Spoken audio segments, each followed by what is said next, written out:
The rain fell like a curtain of silver needles over the cobblestone streets of Cluj-Napoca, washing the ancient Transylvanian city in a melancholic shimmer.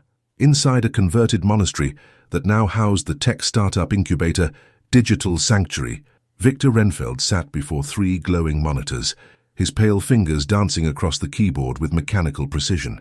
The blue light cast shadows across his gaunt features, highlighting the dark circles beneath his eyes that hadn't known genuine rest in 3 years. Sanguine, connecting souls who hunger for more, he whispered, reading the tagline for the 100th time. The app's interface pulsed on the screen before him, its deep crimson design both elegant and unsettling. A stylized heart icon beat rhythmically at the center, but to Victor's trained eye it resembled something else entirely, a droplet of blood falling into a chalice.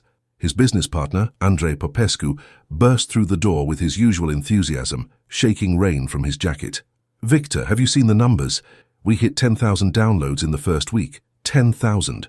The algorithm is working perfectly. People are making connections, going on dates. This is exactly what Cluj needed.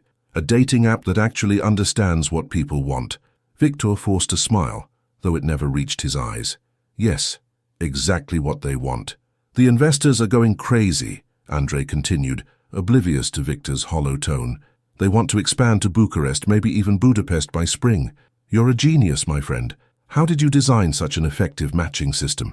"I had help," Victor murmured, his gaze drifting to the small leather-bound journal on his desk.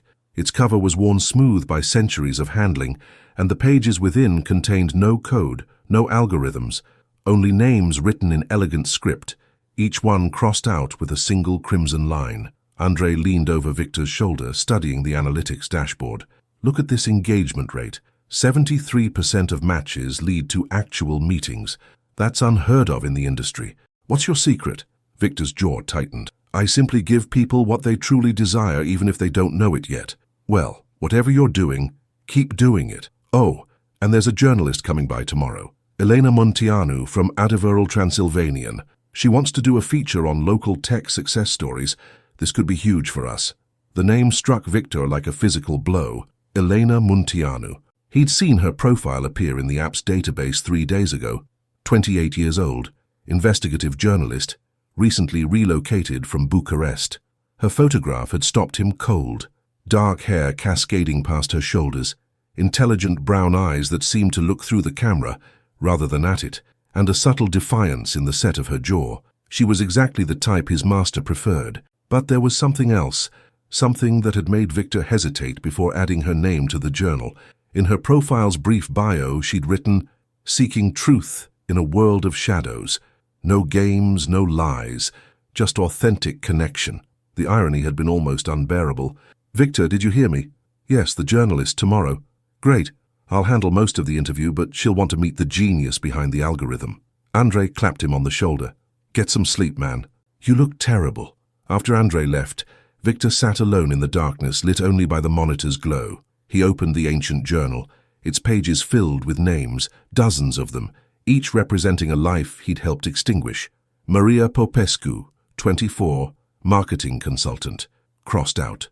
Irina Stănescu, 26, photographer, crossed out. Simona Dumitrescu, 29, architect, crossed out. His hand trembled as he uncapped his fountain pen, the nib hovering over a blank line. But instead of writing Elena's name, he found himself turning to the journal's first page, where his own damnation had been recorded 3 years ago in handwriting that wasn't his own. Viktor Renfeld, the elegant script read, "Born 1994, died 2022, bound in service eternal." He remembered that night with crystalline clarity, the car accident on the mountain road, the tree branch through his chest, the cold seeping into his bones as blood pooled beneath him.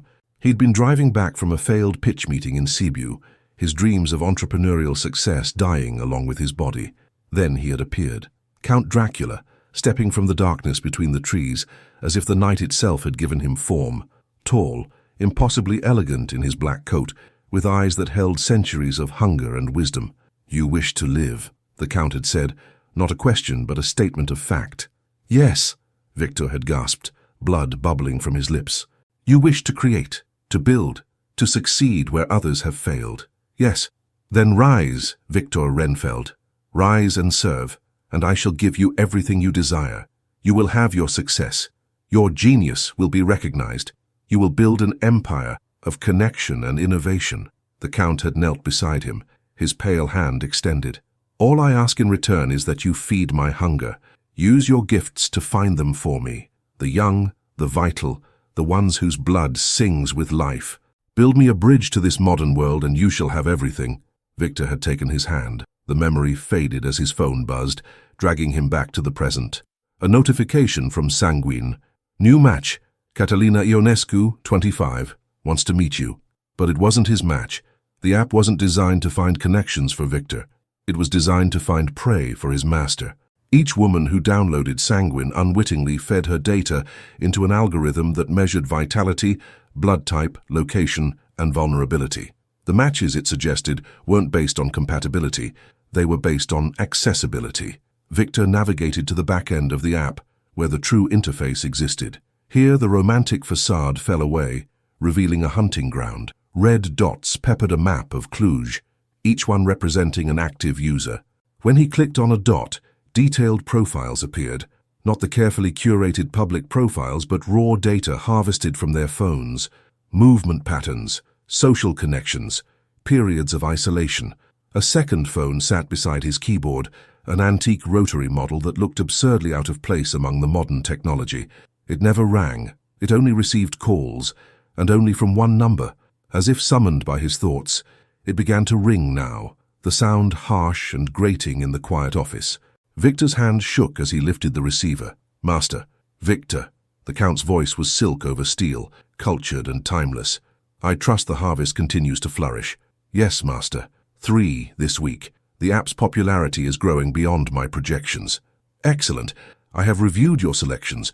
However, I notice a curious omission. There is a journalist, Elena Munteanu. Her profile appeared in your database, yet her name does not appear in our ledger. Why?" Viktor's mouth went dry. I thought it unwise, Master.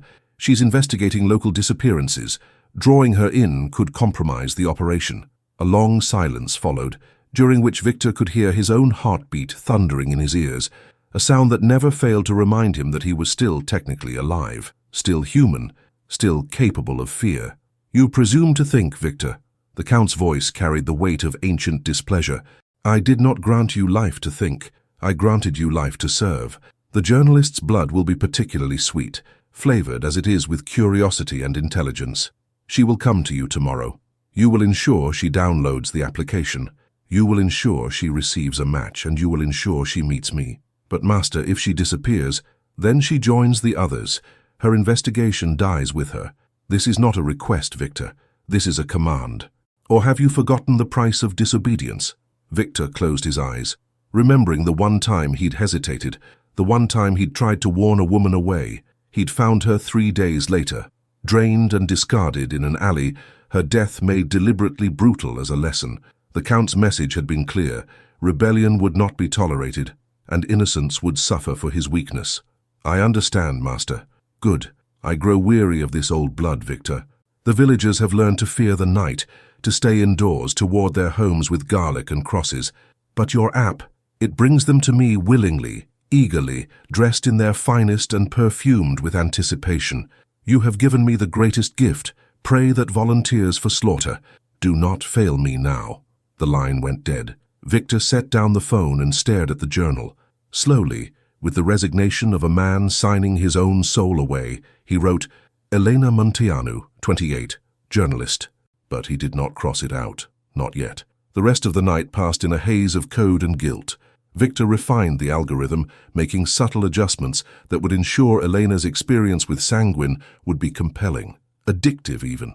The app would learn her preferences, mirror her desires, and ultimately connect her with a profile that didn't exist, a phantom suitor who was, in truth, the Count himself. As dawn broke over Cluj, painting the mountains in shades of gold and amber, Viktor finally left the office. The city was waking up around him, coffee shops opening, trams beginning their routes, people hurrying to work with their phones clutched in their hands. How many of them had Sanguine installed? How many were, even now, receiving notifications that would lead them into the darkness? He walked past the Church of St. Michael. its Gothic spire reaching toward heaven like an accusing finger. An old woman was lighting candles inside, her prayers whispered in Romanian. Viktor paused at the entrance, something drawing him forward. A memory of faith, perhaps, from a life that seemed increasingly distant.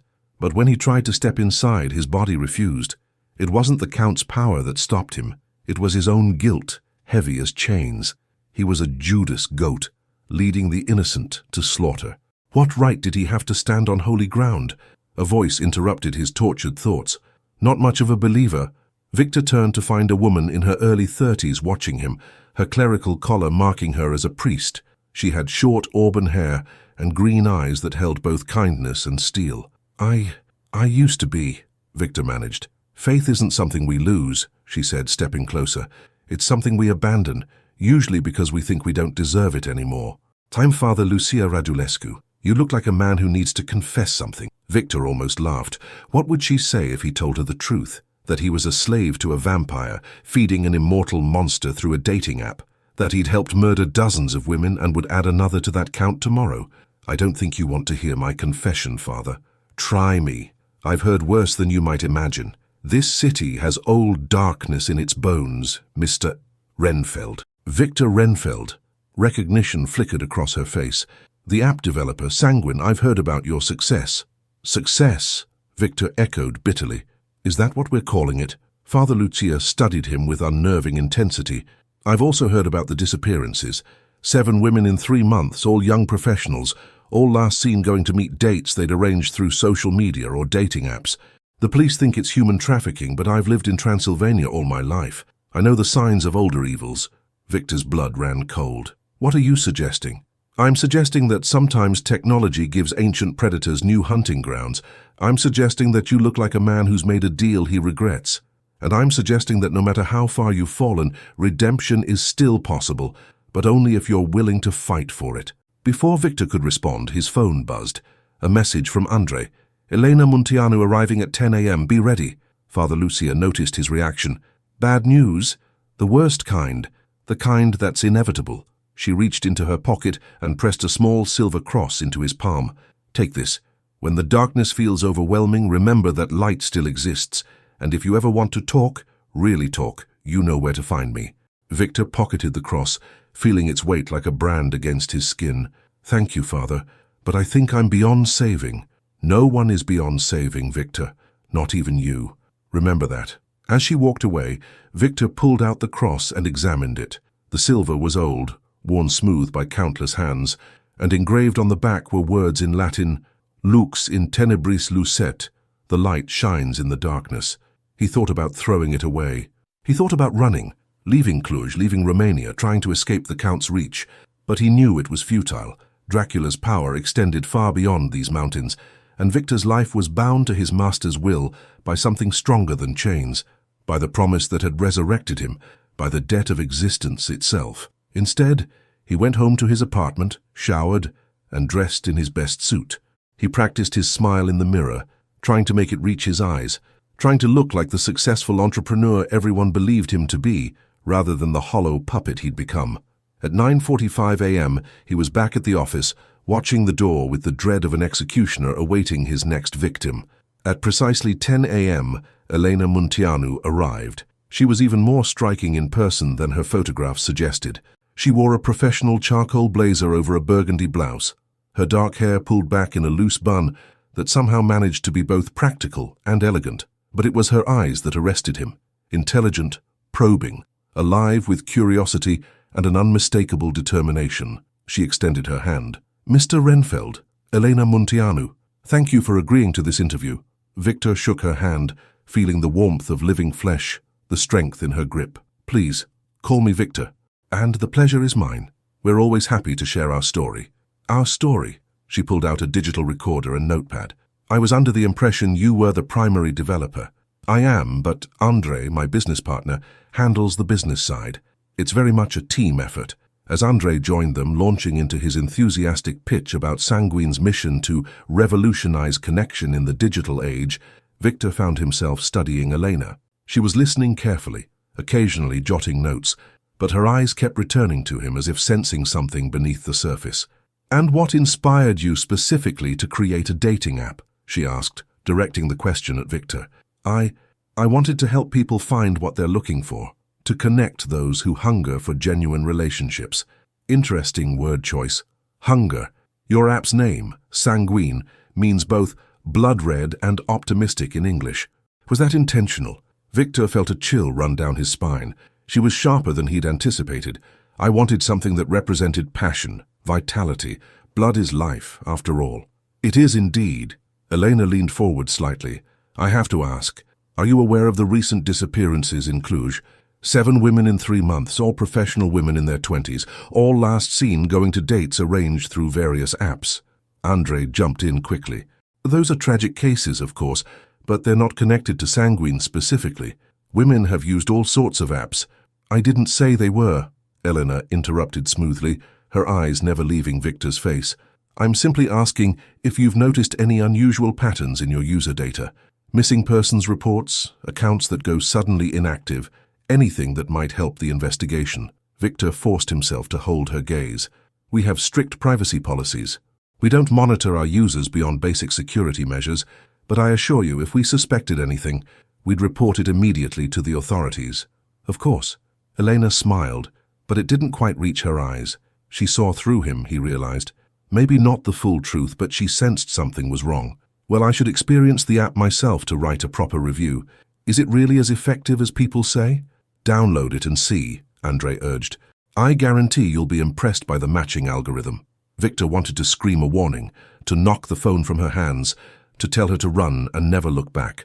Instead, he heard himself say, "The algorithm is very sophisticated. It understands what people truly need, even if they don't fully realize it themselves." Elena pulled out her phone and downloaded the app while they watched. Viktor felt like he was witnessing an execution in slow motion. The crimson interface appeared on her screen, the heart icon pulsing. "Attractive design," she noted, beginning to fill out her profile. "Though I have to say, some of these questions are quite personal. Blood type, medical history, that seems unusual for a dating app." "It's optional," Viktor lied. "Some users like to be thorough." Elena selected her options with casual indifference, unaware she was signing her own death warrant with each tap of her finger. The interview continued for another hour, but Viktor barely heard any of it. He watched Elena's phone, knowing that even now the algorithm was analyzing her data, measuring her vitality, calculating her worth to his master. By nightfall, she would receive her first match, a profile named Vlad Tepes, impossibly charming, cultured, promising an evening of intellectual conversation and fine wine at his family estate in the mountains.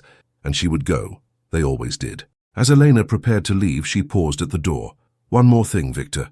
Off the record, you strike me as someone carrying a heavy burden. If there's something you want to tell me, something about the app, about the disappearances, about anything, my door is always open. Journalists exist to uncover truth, but we also exist to tell stories that need telling. Sometimes that includes stories of people who want to make things right." For a heartbeat, Viktor teetered on the edge of confession. He wanted to tell her everything, to beg her to help him, to destroy the app and somehow break the Count's hold over him. Father Lucia's cross seemed to burn against his chest, but then he remembered the woman in the alley, brutalized for his moment of weakness. If he warned Elena now, Dracula would know. And the Count's vengeance would fall not just on her, but on everyone around her. Her family, her colleagues, anyone she might have told. "Thank you for the offer," Viktor said quietly. "But I think you'll find the only story here is a successful startup. Nothing more sinister than good coding." Elena nodded, but her expression said she didn't believe him. "Well, if you change your mind, you have my number. Enjoy your success, Viktor. I hope it's everything you sacrificed for." The word struck him like a blade. Did she know? Or was it just an unfortunate turn of phrase? After she left, Viktor slumped in his chair, exhausted by the effort of maintaining his facade. Andrei was ecstatic about the interview, certain it would drive even more downloads. He didn't notice Viktor's despair. That evening, alone in his apartment, Viktor opened the journal again. Elena's name sat there, stark and condemning. He picked up his pen, intending to cross it out as he had all the others, to mark her as claimed. Instead, he found himself writing beneath her name, "I'm sorry." His phone, the antique one, rang. Viktor stared at it for a long moment before answering. "She has received her match," the Count's voice purred. "You have done well, Viktor. Tomorrow night she will come to the castle. I shall savor her particularly. Master, please. She's different. She's investigating. All the more reason she must disappear. Her curiosity ends tomorrow. Do not fail me, Viktor. Not now, when we are so close to perfection. The line went dead. Viktor sat in the darkness of his apartment, clutching Father Lucia's cross in one hand and his phone in the other. On the screen he could see Elena's activity in Sanguine. She had indeed received the match, and worse, she had accepted it. A message appeared in the chat interface, written in the Count's elegant style. Elena, your profile intrigues me. Intelligence and beauty combined. Would you honor me with dinner tomorrow evening? I promise an experience you'll never forget. Viktor watched as Elena typed her response. Intrigued, when and where? My family estate in the Fegarash Mountains. I shall send a car for you at sunset. Dress for elegance. We maintain old traditions. Sounds mysterious. Should I be concerned? Only if you fear falling in love with the past.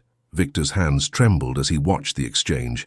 Tomorrow at sunset, the car would arrive. The Count's ancient carriage, modernized just enough to pass casual inspection. Elena would think she was going to meet an eccentric aristocrat, a charming relic of old Romania. She would find wine and candlelight and conversation that spanned centuries. And then, when she was sufficiently charmed, sufficiently relaxed, the Count would reveal his true nature. The doors would lock, the windows would seal, and Elena Munteanu, brilliant journalist, would become another name crossed out in a leather journal, unless Viktor found a way to stop it. He looked at the cross in his hand, then at his reflection in the darkened window. Father Lucia had said redemption was possible, but only through fighting for it. The question was whether Viktor Renfeld, dead 3 years and damned by his own choice, had any fight left in him. On his computer screen, a notification appeared. Another user had downloaded Sanguine, another potential victim feeding data into his algorithm. The app pulsed with its artificial heartbeat, each pulse a reminder of the lives he'd helped extinguish. Viktor opened his email and began to type. Father Lucia, you said I could talk. I need to talk. Tonight, if possible. It's urgent. VR. He hit send before he could second-guess himself. Then he pulled up Sanguine's back-end code and began searching for vulnerabilities, for some way to sabotage the system without alerting his master. If he couldn't save Elena directly, perhaps he could at least warn her or delay her meeting or something, anything that might give her a chance. The Count had given him life, success, and purpose. But Viktor Renfeld had just decided that some prices were too high to pay, even for existence itself. Tomorrow at sunset, Elena Munteanu would receive a car. The question was whether Viktor could find the courage to ensure she never got in it. Outside his window, the first stars appeared over Cluj-Napoca, and somewhere in the distant mountains, Viktor knew his master was watching the same sky, anticipating the taste of journalists' blood. The game had begun. And for the first time in 3 years, Viktor Renfeld was planning to break the rules. Father Lucia Radulescu met Viktor at the Church of St. Michael an hour after midnight. The Gothic structure loomed above them, its stones ancient and weathered, having witnessed centuries of prayers, confessions, and desperate pleas for salvation. The interior was lit only by votive candles, their flames casting dancing shadows across the vaulted ceiling. You came, Viktor said, surprised. I thought you might think I was crazy. In my line of work, Mr. Renfeld, crazy is relative. Father Lucia led him toward the confessional booth, then seemed to reconsider. Actually, let's sit in the nave. Whatever you need to tell me, I think we should be face to face. They settled into a wooden pew that had supported the weight of penitence for 400 years. Viktor clutched the silver cross she'd given him, his knuckles white. I don't know where to start. Start with the truth. Who are you really, Viktor Renfeld? He laughed bitterly. I'm a dead man who made a deal with the devil, or near enough. 3 years ago, I died in a car accident on the Transfagorashan highway, and then I made a choice that damned me. Father Lucia didn't interrupt, didn't gasp in disbelief. She simply listened as Viktor poured out his story. The accident, the appearance of Count Dracula, the bargain struck in blood and desperation. He told her about the app, about the algorithm that turned technology into a hunting ground, about the names in the journal, and the women who had disappeared. Tomorrow at sunset, he finished, his voice hoarse. A journalist named Elena Munteanu is scheduled to meet him. She'll go to the castle thinking she's meeting a date. She'll never come back, and it will be my fault, just like all the others. Silence fell between them, broken only by the whisper of candle flames and the distant sound of rain beginning to fall outside. Viktor waited for Father Lucia to denounce him, to call him a monster, to demand he turn himself in to the authorities. Instead, she asked, "Do you want to save her?" "Yes, God help me, yes." "Then why haven't you?" "Because the Count will know. He always knows. When I tried to warn someone before, he killed her anyway, brutally to teach me a lesson. If I betray him directly, he'll slaughter everyone I've ever cared about. And Elena won't just die. She'll suffer for my disobedience." Father Lucia leaned back, her expression thoughtful. "You know, Viktor, I told you this city has old darkness in its bones. I wasn't speaking metaphorically. My grandmother was a vampire hunter. So was her father before her. Our family has fought creatures of the night for generations, and we've learned their ways, their weaknesses, their laws." Viktor stared at her. "You're serious. Deadly serious. The thing about vampires, about the truly old ones like Dracula, is that they're bound by certain rules. They're creatures of contract and permission. He couldn't turn you into his servant without your consent, and he can't enter a home uninvited.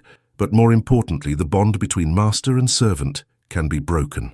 Hope flared in Viktor's chest, painful and bright. "How?" "3 ways. First, destroy the master. Nearly impossible with one as ancient as Dracula. Second, fulfill the terms of your contract exactly, leaving no debt unpaid. Also difficult, since your contract was for eternal service. But the third way," she paused, choosing her words carefully. "The third way is to perform an act of such genuine selflessness, such complete sacrifice, that it breaks the spiritual debt. You must give up everything you gained from the bargain willingly, including your life if necessary, to save an innocent. In doing so, you void the contract. You mean I have to die? Not necessarily, but you have to be willing to die. You have to act as though your life means nothing compared to saving another. That kind of pure intent, that's what breaks dark magic." Viktor thought of Elena's face, her intelligent eyes, the way she'd looked at him and seen through his lies. He thought of all the women whose names filled his journal, all the lives he'd helped extinguish. "Tell me what I need to do." Father Lucia smiled grimly. "First, you need to understand what you're facing. Dracula isn't just a vampire. He's the vampire, the source of the bloodline. His power is immense, but even he has limitations. He can be held at bay by faith, by sacred objects, by certain herbs and symbols. He cannot cross running water easily. He cannot abide the host or the cross wielded by true believers. The cross you gave me will protect you if your faith is genuine. But Viktor, faith isn't just belief. It's trust. It's the willingness to rely on something greater than yourself. Can you do that? I don't know. I haven't prayed in years. I haven't felt worthy to pray. Worthiness is a lie the devil tells us to keep us from grace. You're as worthy as any of us. Broken, struggling, but worthy nonetheless. Now here's what we're going to do. She pulled out her phone, surprisingly modern in her hands. Elena Munteanu. I know her work. She wrote an exposé on corruption in the Bucharest Archdiocese that was both scathing and fair. She's thorough, brave, and stubborn. If we warn her directly, she'll investigate, which will put her in more danger. Then what? We use her investigative instincts to our advantage. Tomorrow you're going to send her information anonymously that will make her suspicious enough to refuse the date, or at least take precautions. Meanwhile, I'm going to visit the castle. That's insane. He'll kill you. Father Lucia's smile was sharp. He'll try, but I'm a consecrated priest with my grandmother's training. I know how to make myself very difficult to kill. While I'm keeping him distracted, you're going to dismantle your app from the inside, cut off his hunting ground. Save everyone you can. He'll know it was me. Yes, which is why after you've done it, you're going to the castle too. You're going to face him, Viktor, and you're going to offer yourself in exchange for every life you've helped him take. That's the sacrifice required. That's how you break the bond. Viktor felt his chest tighten. And if it doesn't work, if I die and nothing changes, then at least you'll die human. Isn't that better than living as a monster's puppet? She placed her hand over his, her grip firm and warm. I won't lie to you, Viktor. This plan is dangerous. We might both die. Elena might die anyway, but doing nothing guarantees she dies. At least this way we fight. Why are you helping me? You don't know me. I've helped murder innocent women. Because, Father Lucia said softly, I believe in redemption.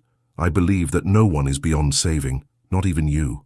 And because those women deserve justice, which means stopping the creature who killed them. You're not the true villain of this story, Viktor. You're a victim who's been forced to victimize others, but now you have a choice. Remain a victim or become a hero. What will you choose? Viktor looked at the cross in his hand, at the altar behind Father Lucia, at the stained glass windows that would show saints and angels when dawn came. He thought about Elena, about her smile, about the way she'd offered him a chance to tell the truth. I choose to fight. Good. Father Lucia stood. Go home. Get some rest if you can. Tomorrow, send Elena the warning. Make it credible but anonymous. Information about the other disappearances, about the castle, about anything that will make her think twice. Then start dismantling the app's infrastructure. I'll handle the rest. Viktor rose, but a thought stopped him. Father, what if I'm not strong enough? What if, when the moment comes, I lose my nerve? She pressed something into his hand, a small vial filled with clear liquid. Holy water from the baptismal font, blessed by 3 bishops. When the darkness feels overwhelming, remember that light exists. And remember that courage isn't the absence of fear, it's acting despite it. You've already taken the hardest step by coming here tonight. Now you just have to keep walking forward. As Viktor left the church, the rain had intensified, washing the streets clean. He felt something he hadn't experienced in 3 years. Not quite hope, but something adjacent to it. Purpose, perhaps. The possibility of redemption. Back in his apartment, he didn't sleep. Instead, he sat at his computer and began compiling everything he knew about the Count's hunting patterns, the castle's location, the connections between the disappearances. He created an anonymous email account and began drafting a message to Elena. But how much should he tell her? Too little, and she'd ignore it as a prank. Too much, and she'd think him insane. He needed to give her enough to make her cautious without revealing his own involvement. Finally, at 3 a.m., he settled on an approach. He would send her the facts, just the facts, and let her journalistic instincts do the rest. Ms. Munteanu, he typed, I cannot reveal my identity, but I work in Cluj's tech sector. I have information regarding the disappearances you're investigating. All 7 women used dating apps. All 7 had their last confirmed contact through profiles that have since been deleted. All 7 mentioned meeting someone at a family estate in the Figurash Mountains.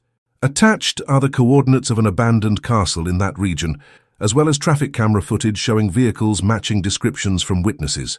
I believe someone is using dating apps to target women. Please be careful. Trust no one. A concerned citizen. He attached the coordinates, the camera footage he'd managed to pull from city databases, and a list of the victims' names and last known activities. Then, his finger hovering over the send button, he hesitated. This was it. Once he sent this, there was no going back. The Count would know someone had interfered. He would know Viktor had betrayed him. Viktor thought of Father Lucia's words. Courage isn't the absence of fear. It's acting despite it. He clicked send. The email whooshed away into the digital void. Viktor sat back, his heart pounding, waiting for the antique phone to ring with the Count's fury. But it remained silent. Next came the harder part. He opened Sanguine's back-end code and began inserting subtle corruptions, bugs that would cause the algorithm to malfunction, security flaws that would expose the app to attacks, data errors that would corrupt the user database. He worked carefully, making each change look like natural technical decay rather than deliberate sabotage. By dawn, Sanguine was still functional, but it was dying. Within 72 hours, the app would collapse entirely unless someone who understood Viktor's code intimately, fixed it, and there was no one else who could. Andrei would be furious. The investors would be furious, but they would live. That was what mattered. At 7 a.m., Viktor's regular phone buzzed. A text from Elena. Got your anonymous email. Very interesting. We should talk. EM. His hands shook. She'd read it. She was taking it seriously. But would it be enough to keep her away from the castle? Another text arrived. Also, I'm cancelling my date tonight. Something feels off about it. But I'm not dropping this story. This could be the biggest investigation of my career. EM. Relief flooded through Viktor so intensely he almost wept. She wasn't going. Elena was safe, at least for tonight. The antique phone rang. Viktor's relief evaporated. With trembling hands, he lifted the receiver. Viktor. The Count's voice was ice. The journalist has cancelled. How unfortunate. Master, I don't know why. Do not lie to me, boy. I can smell deception across continents. You warned her. I didn't. Silence! The word crashed through the phone like thunder. 3 years I have given you life. 3 years I have granted you success, wealth, purpose. And this is how you repay me? With betrayal? Master, please, no. You have made your choice. Very well. I release you from my service, Viktor Renfeld. I release you to face the consequences of your actions. You will not die in an accident. You will not die in your sleep. You will die knowing that everyone you sought to protect suffered because of you, starting with the journalist. You said you'd let her go if she didn't come. I said no such thing. I merely said she would come to me. And she will, Viktor. Perhaps not tonight, but soon. She cannot resist the hunt. It is in her nature, as surely as bloodthirst is in mine. And when she comes, and she will come, I will make her death last. I will make her scream your name. I will make her beg for mercy that will never come. And it will be your fault, your weakness, your misguided attempt at heroism. Then kill me instead. Take me. Let her go. The Count laughed, a sound like shattering glass. Oh, you will die, Viktor, but not yet. First, you will watch everything you built crumble. Your app, I feel its corruption even now. You've poisoned it, haven't you? Clever boy. But it changes nothing. I have hunted for centuries without your technology. I will continue long after your dust. Then why? Because you amused me, Viktor. You gave me sport in this tedious modern age. But now you bore me. So I shall do what I do with all boring things. I shall break them. Goodbye, Viktor Renfeld. We will not speak again until I come to collect what you owe me, and I shall collect in blood. The line went dead. Viktor sat frozen, the phone still pressed to his ear, as the full weight of his situation crashed down upon him. He'd saved Elena for tonight, but the Count was right. She wouldn't stop investigating. Her nature wouldn't allow it. She would keep digging, keep searching until she found the castle. And when she did, Dracula would be waiting. He had to warn her properly. He had to make her understand the danger. But how could he explain without revealing everything? Without sounding insane? His regular phone rang. Andrei. Viktor. What the hell is happening? The app is throwing errors everywhere. Users are complaining about failed matches, corrupted profiles, crashes. Our rating has dropped 2 stars in the last hour. What did you do? Nothing. It's just technical issues. I'm working on it. Working on it? Viktor, we have investors breathing down our necks. This could ruin us. Get to the office now and fix this. Viktor hung up. Let Andrei rage. Let the investors panic. None of it mattered anymore. The only thing that mattered was stopping the Count before he claimed another victim. He grabbed his laptop, the journal, Father Lucia's cross, and the vial of holy water. Then he called the one person who might actually understand. Father Lucia. He knows. The Count knows everything. And he's coming for Elena. How long do we have? I don't know. He said she'd come to the castle eventually, that she wouldn't be able to resist investigating. Then we move up our timeline. Meet me at the church in 20 minutes. And Viktor, bring everything you have on the Count, his patterns, his location, his weaknesses. It's time to take the fight to him. Viktor gathered his materials and headed for the door. As he left his apartment, he caught sight of himself in the hall mirror. Pale, exhausted, terrified. He looked like a man heading toward his execution. Perhaps he was, but he was heading toward it willingly, which made all the difference. The church was quiet when he arrived, but Father Lucia was already there, dressed not in clerical robes, but in practical black clothing. She'd laid out an arsenal on one of the pews. Crosses, vials of holy water, wooden stakes, silver blades, and books whose leather covers were cracked with age. My grandmother's hunting kit, she explained. I never thought I'd need it, but she made me promise to keep it ready. Taught me everything she knew before she died. I thought it was superstition. I was wrong. Viktor approached the display, awed and terrified. You're really going to face him. We're really going to face him, she corrected. Together. But first we need to fortify Elena. She's going to keep investigating, which means we need to give her the tools to protect herself without revealing the full truth yet. She'll think we're insane. Then we'll be insane together. Call her. Tell her you need to meet. Tell her you have information about the disappearances. Don't mention vampires. Don't mention the Count. Just give her enough truth to make her listen. Viktor pulled out his phone and dialed Elena's number. She answered on the 3rd ring. Viktor, how did you get my personal number? From your email signature. Elena, I need to see you. I have information about the disappearances. Important information. A pause. What kind of information? The kind I can't say over the phone, please. Meet me at the Church of St. Michael in an hour. And, Elena, bring someone with you. Don't come alone. Viktor, you're scaring me. Good. You should be scared. Just Please trust me, 1 hour. He hung up before she could refuse. Father Lucia nodded approvingly. Well done. Now, while we're waiting, let me teach you how to use these. She picked up a wooden stake, carved from ash wood and engraved with Latin prayers. The heart, obviously. But it has to be a clean strike. Hesitation will get you killed. And the stake alone won't kill an ancient vampire. It will only paralyze them. You need to follow it with decapitation and then burn the body. That's horrifying. That's survival. Now holy water. She held up a vial. Effective against lesser vampires. Burns them like acid. Against someone as old as Dracula, it's more of an irritant. But it will slow him down, buy you precious seconds, and the cross... She pressed the silver cross into his hands again. This only works if you believe, Victor. Not in the object, but in what it represents. Faith is a weapon, but only if it's real. I don't know if my faith is real anymore. Then we'll have to hope your desire to save Elena is strong enough to compensate. Love is a kind of faith, after all.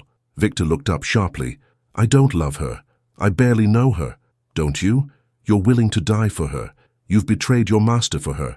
You've thrown away everything for her. Maybe you don't love her romantically, not yet, but you love what she represents. Hope, redemption, the possibility of being something more than what you've become. That's a powerful kind of love. Before Victor could respond, the church door opened. Elena Munteanu stepped inside, and she wasn't alone. Behind her came a man in his 50s, built like a boxer, with grey hair and eyes that had seen too much violence.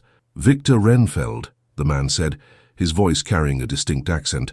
I am Cristian Vasilescu, former Romanian Special Forces, now private security, Ms. Munteanu hired me after receiving a disturbing anonymous email about vampires and castles. She thought it would be wise to have protection when meeting with you. I'm beginning to think she was right. Elena's eyes swept the church, taking in the weapons, the books, Father Lucia's grim expression. Victor, what the hell is going on? Who is this? Father Lucia Radulescu, the priest introduced herself. And before you ask, yes, I know how this looks. But I assure you everything we're about to tell you is true. Try me, Elena said, her hand moving subtly toward her purse, probably where she kept pepper spray or a taser. Victor took a deep breath. This was it, the moment of truth. 3 years ago, I died, he began. And then I made a deal with a vampire to come back to life. That vampire is Count Dracula. He's real. He's been hunting in Cluj for months. And the app I created, Sanguine, was designed to help him find victims. The 7 women who disappeared, I helped him find them. And last night he was planning to make you the 8th. That's the truth. I know it sounds insane. I know you have no reason to believe me. But Elena, you're in danger. We all are. Silence. Elena and Cristian exchanged glances. The bodyguard's hand moved to his hip where Victor suspected he carried a weapon. Then Elena did something unexpected. She pulled out her phone and showed them a photograph. I took this last night after receiving that anonymous email. It's from the traffic camera footage you sent me. Tell me what you see. The image showed a black carriage on a modern road, horses and all, but in the driver's seat was nothing. No person, no form, just empty space. The camera couldn't capture him, Father Lucia breathed. Vampires often don't show up on film. Digital sensors are more reliable, but old ones like Dracula can sometimes evade even those. Elena's hands trembled slightly. I thought it was a technical glitch, but then I enhanced the image and saw this. She swiped to another photo. In the carriage window, barely visible, was a pale face with eyes that reflected the camera flash like an animal's. That's him, Victor whispered. That's the Count.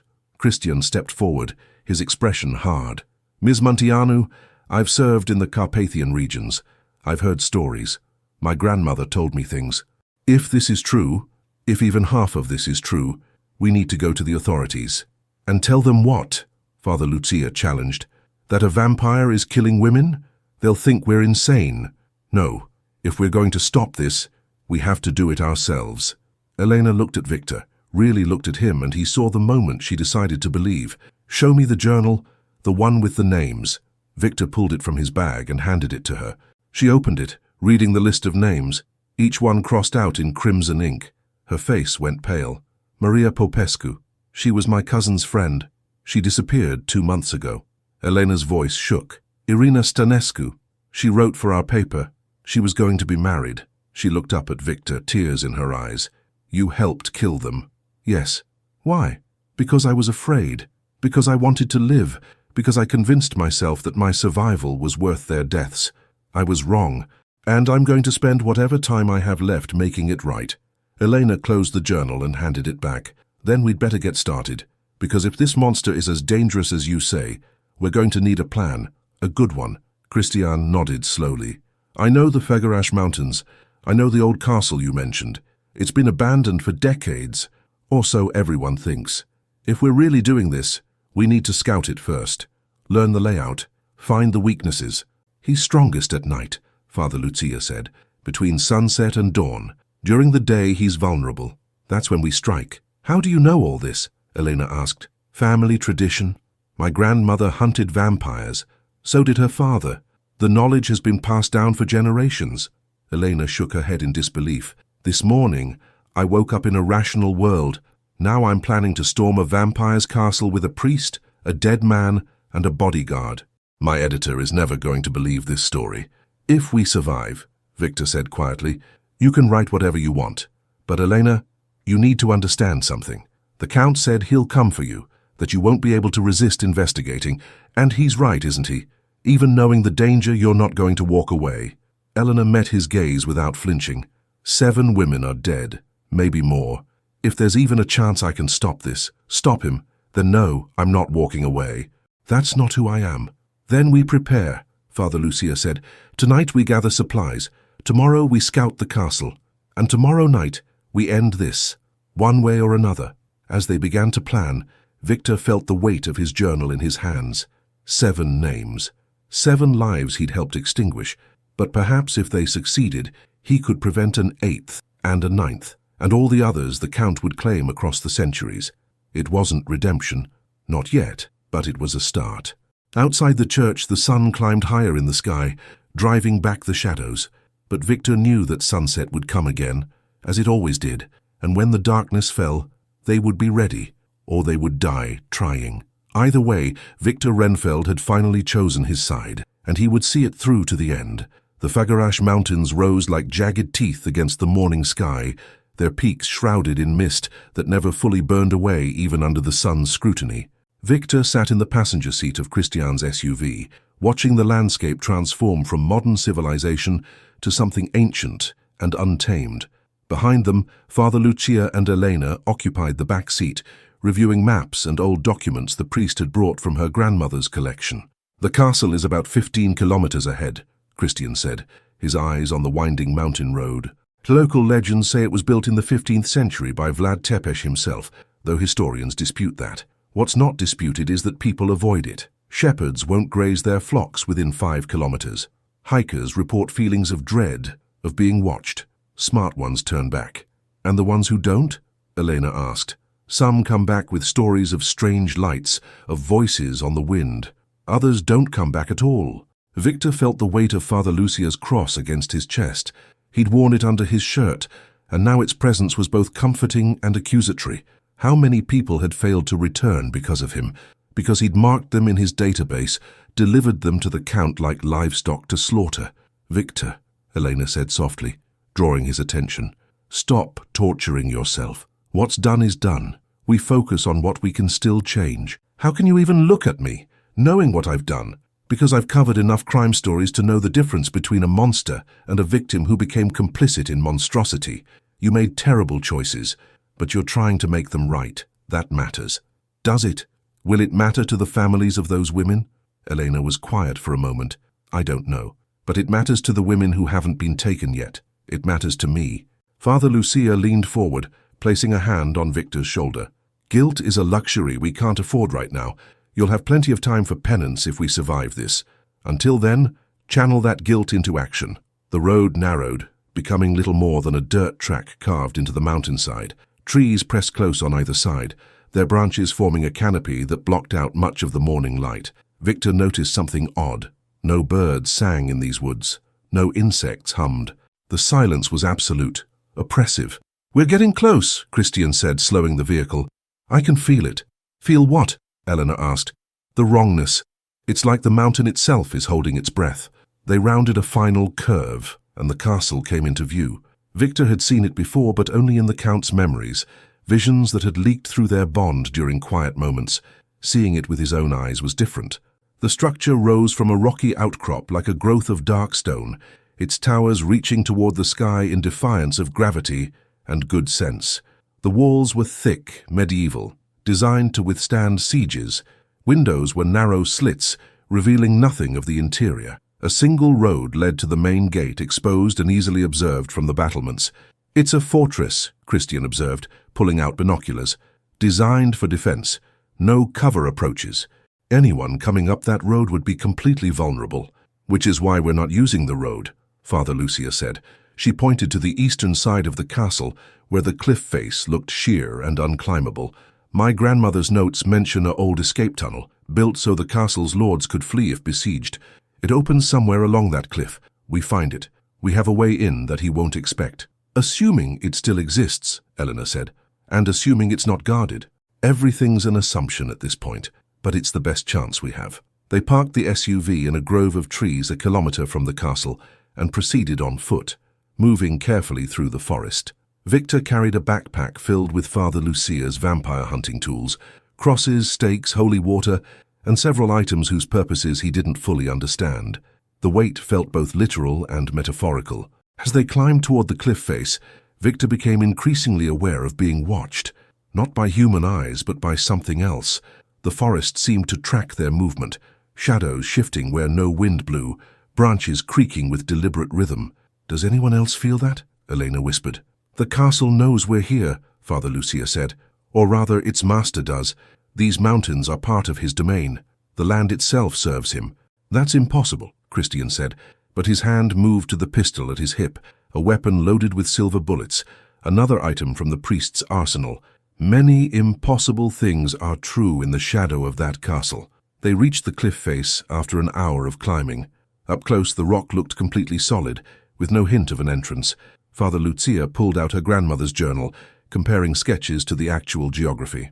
"It should be here," she muttered, running her hands along the stone, "behind a rock formation that looks like a wolf's head." "There," Elena pointed to an outcropping 20 meters to their left. The stone, weathered by centuries of wind and rain, bore a vague resemblance to a snarling wolf. They scrambled across the treacherous cliff face, clinging to handholds that crumbled under their fingers. Viktor found himself praying. Actual prayers, not the empty recitations of his childhood, but genuine pleas for help. Whether anyone was listening, he couldn't say. Behind the wolf's head formation, hidden in deep shadow, they found it. A narrow opening in the rock, barely wide enough for a person to squeeze through. Christian shone his flashlight inside, revealing a rough-hewn tunnel descending into darkness. "That's our way in," Father Lucia said with satisfaction. "That's a tomb," Christian corrected. "We'll be trapped in there if something goes wrong. Then we'd better make sure nothing goes wrong." One by one, they entered the tunnel. Viktor went last, taking a final look at the day-lit world before plunging into the darkness. The tunnel was ancient, carved by hand tools, its walls bearing the marks of chisels and determination. Water dripped somewhere in the distance, and the air smelled of earth and something else, something sweet and rotten, like flowers left too long in a vase. They descended in single file, Christian leading with his flashlight, Father Lucia behind him with her cross held high, Elena next with her phone's light, and Viktor bringing up the rear. The tunnel seemed to go on forever, spiraling down into the mountain's heart. After what felt like hours but was probably only 20 minutes, they reached a door. It was old oak, bound with iron, and it looked entirely too sturdy for something that had supposedly been abandoned for centuries. "It's been maintained," Christian observed, running his fingers along the hinges. "Recently. These should be rusted through, but they're oiled and functional." "He knows about this entrance," Viktor said, certainty settling in his gut. "The Count. He's known all along. This is a trap, probably," Father Lucia agreed. "But we're not turning back now." She tried the handle. The door swung open silently, revealing a stone corridor lit by electric lights, modern LED fixtures, incongruous against the medieval architecture. "Well," Elena said, "I guess we know he's updated some things." The corridor led to a junction. To the left, stairs ascended toward what must be the main castle. To the right, more corridors branched into darkness. Straight ahead, another door, this one with light visible beneath it. "We need to map this place," Christian said. "Find his resting place, locate exits, identify defensive positions." And avoid getting caught, Elena added. They chose the left path, ascending the stairs carefully.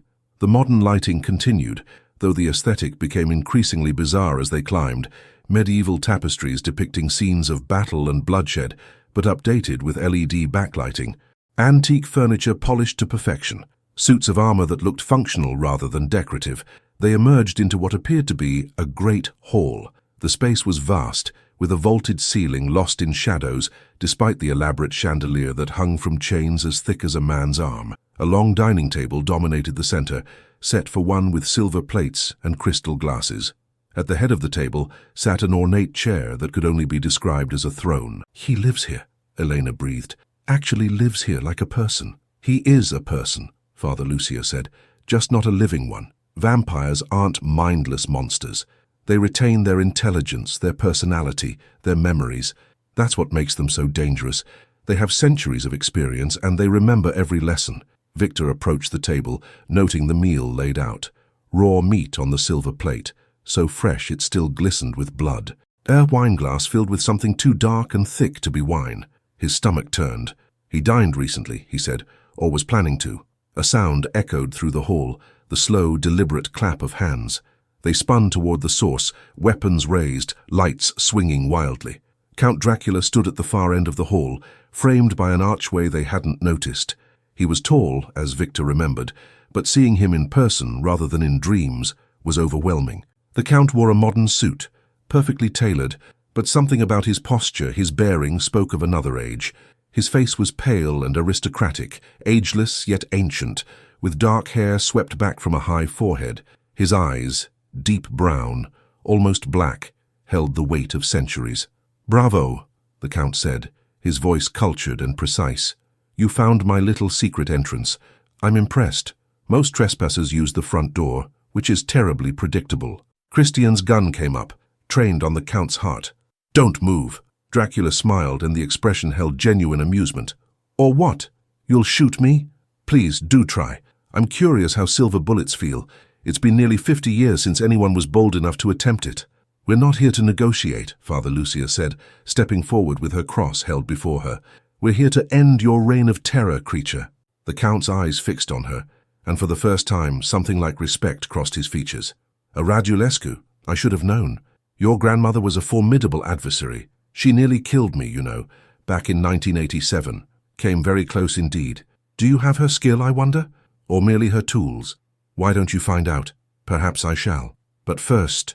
His gaze shifted to Viktor, and the temperature in the room seemed to drop. "My wayward servant. Viktor Renfeld, dead these 3 years and bound to my will. You've been very busy, haven't you?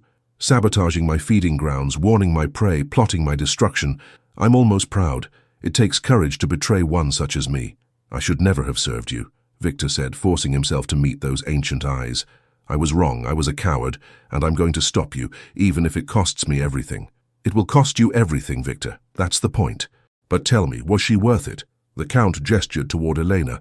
"This journalist, this crusader for truth, you threw away immortality, power, and purpose for her. A woman you barely know. Why? Because, unlike you, I remember what it means to be human." Dracula laughed, the sound echoing through the great hall. "Human. Such a quaint concept. You speak as if humanity is something noble, something worth preserving. But I was human once, Viktor. I remember it well. I remember the weakness, the fear, the desperate scrabbling for meaning in a meaningless existence. I remember dying of fever, my body failing, my mind fragmenting. And then I was offered a choice, true death or eternal life. I chose life, just as you did. Not like you. I didn't choose to become a monster. Didn't you? You chose to serve me, knowing what I was, what I did. You chose success over morality. You chose yourself over 7 innocent women. Don't pretend we're different, Viktor. We're exactly the same." "No," Elena said, stepping forward. "You're not the same. Viktor regrets his choices. He's trying to make amends. You glory in your evil. That's the difference." The Count's attention shifted to her, and his smile widened. "Ah, yes. Elena Munteanu, the brave journalist. Tell me, my dear, what makes you think regret makes him less culpable? 7 women are still dead. Their families still grieve. His remorse doesn't resurrect them, doesn't ease their suffering. It's merely his own attempt to feel better about himself. At least he's trying. Elena shot back. What's your excuse? What justified the hundreds, maybe thousands of lives you've taken? Hunger, survival, the same justifications humans use when they slaughter animals for food. I am a predator. You are prey. It's the natural order. There's nothing natural about you, Father Lucia interjected. You're an abomination, a corruption of God's creation, and you will be cleansed. Dracula's expression darkened. Bold words from a woman standing in my home. You realize, of course, that none of you are leaving this castle alive. I've been quite patient, allowing you to explore, to plan, to hope. But dawn is 7 hours away, and you've conveniently trapped yourselves in my domain. The tunnel you used, I sealed it behind you. The front gate, locked and barred. You're mine now, all of you. Christian fired. The silver bullet crossed the space in a blink, striking the Count's center mass. Dracula staggered back, looking down at the wound with something like curiosity. Black blood oozed from the hole in his chest. He said. That does sting rather more than I remembered. Then he moved. One instant he was at the far end of the hall. The next, he was upon them. Christian went down first, the Count's hand closing around his throat and lifting him off the ground. The bodyguard's gun clattered away, forgotten. Brave, Dracula observed, but futile. Father Lucia thrust her cross forward, and the Count recoiled, his face contorting in pain. Smoke rose from his skin where the cross's shadow touched him. Yes, he hissed. The Radulescu women always did have genuine faith. Very well, priest. Let's test how long your devotion lasts. He released Christian, who collapsed, gasping, and advanced on Father Lucia. She held her ground, cross raised, prayers flowing from her lips in Latin. Dracula circled her like a wolf assessing prey, looking for weaknesses, for gaps in her faith. Viktor grabbed a stake from his backpack, the ash wood solid in his hands. He charged at the Count from behind, driving the weapon toward where the vampire's heart should be. Dracula spun, faster than thought, catching Viktor's wrist in an iron grip. Really, Viktor? After all I've done for you? This is gratitude? This is justice. The Count squeezed, and Viktor felt bones grinding together. He cried out, dropping the stake. Dracula pulled him close, his breath cold against Viktor's face. You want justice? Very well, I'll give you justice. I'll let you watch as I drain each of your friends one by one. I'll make you witness every moment of their deaths.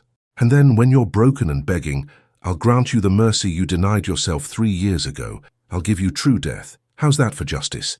Elena stepped forward, holding a vial of holy water. Let him go. Dracula glanced at her with amusement. Or what, little journalist? She threw the water. It struck the Count's face, and he screamed, actually screamed, staggering back and releasing Viktor.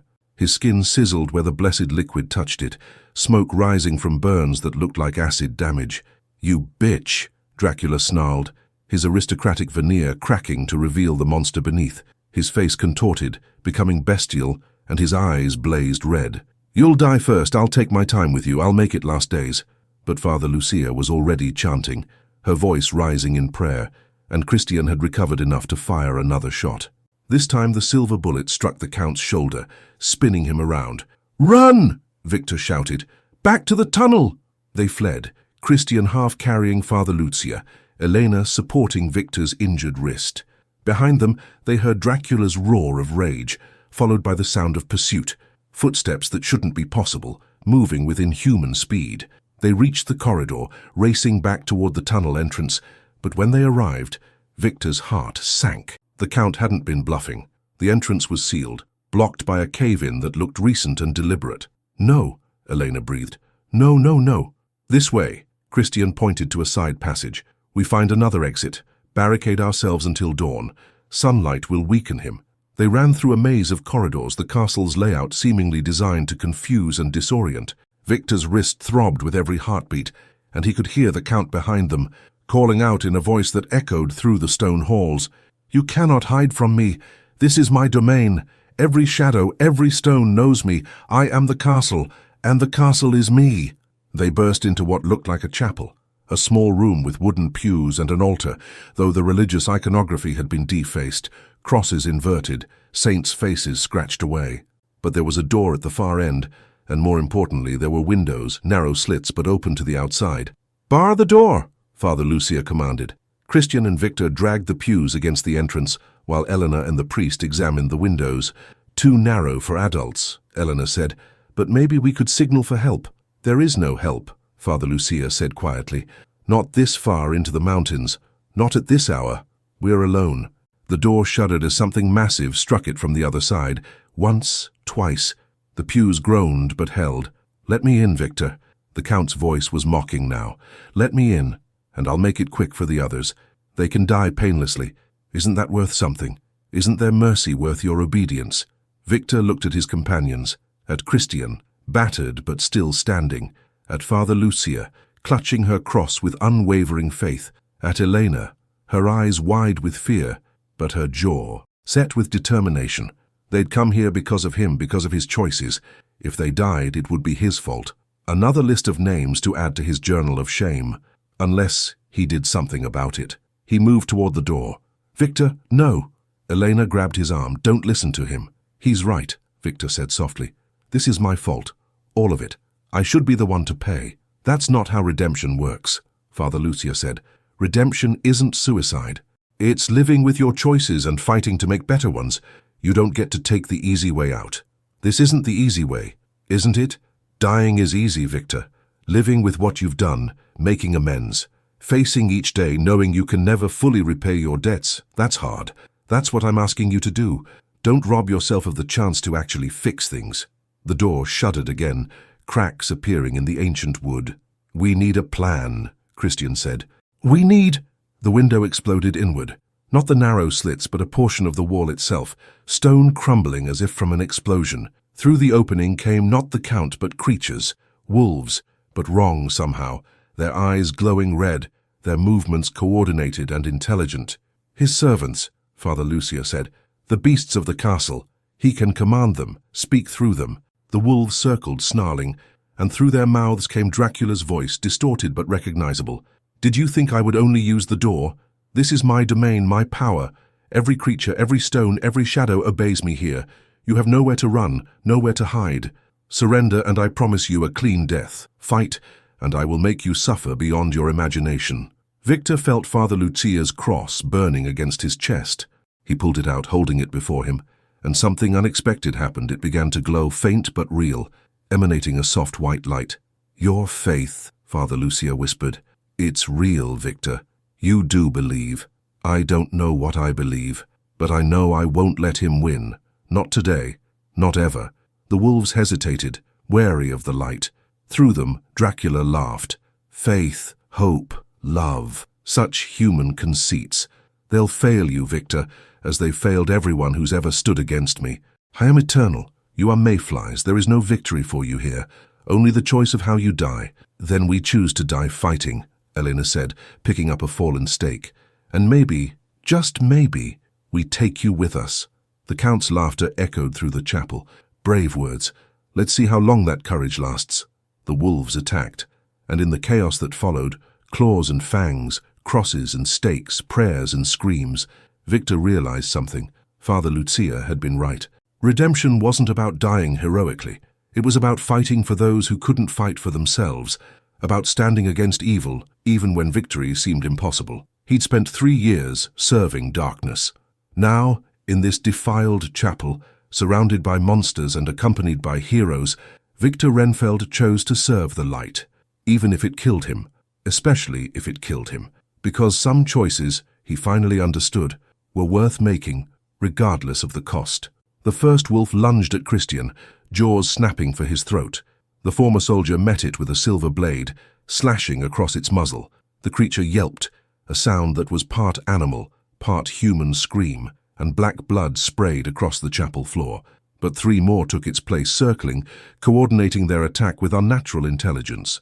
Father Lucia stood at the center of their defensive position, her cross held high, prayers flowing from her lips in an unbroken stream.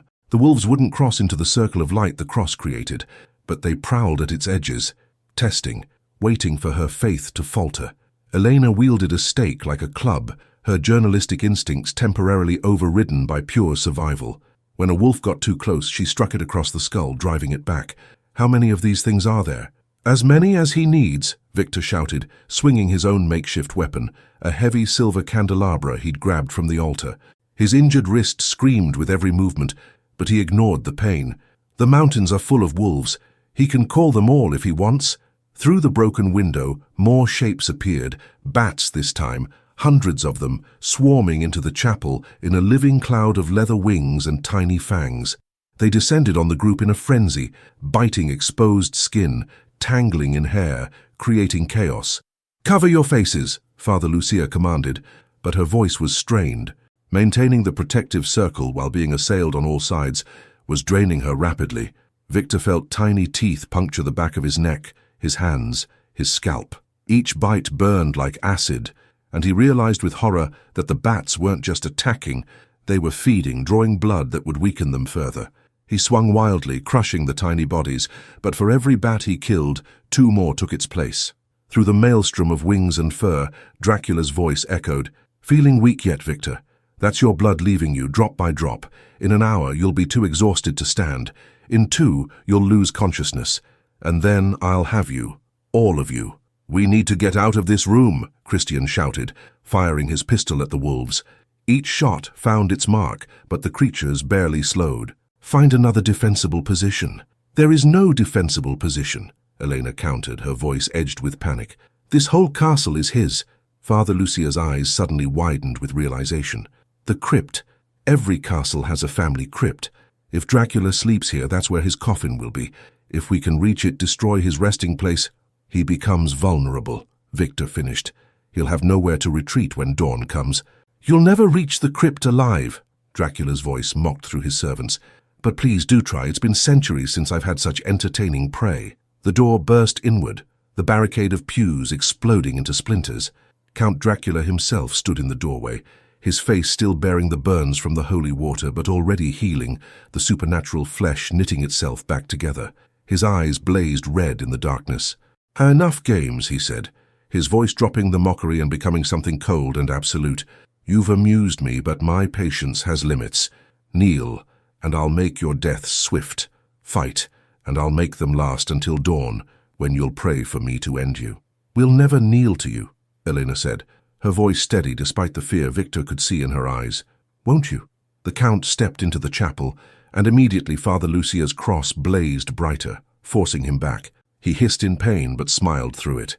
"Impressive faith, priest, but faith is like a candle, bright yes, but so easily extinguished." He gestured, and the wolves attacked as one. Not the group, but Father Lucia specifically. They hurled themselves at her, accepting the burns from the holy light, sacrificing themselves to break her concentration. "No!" Viktor threw himself forward, using his body to shield her. Fangs tore into his shoulder, his legs, his arms.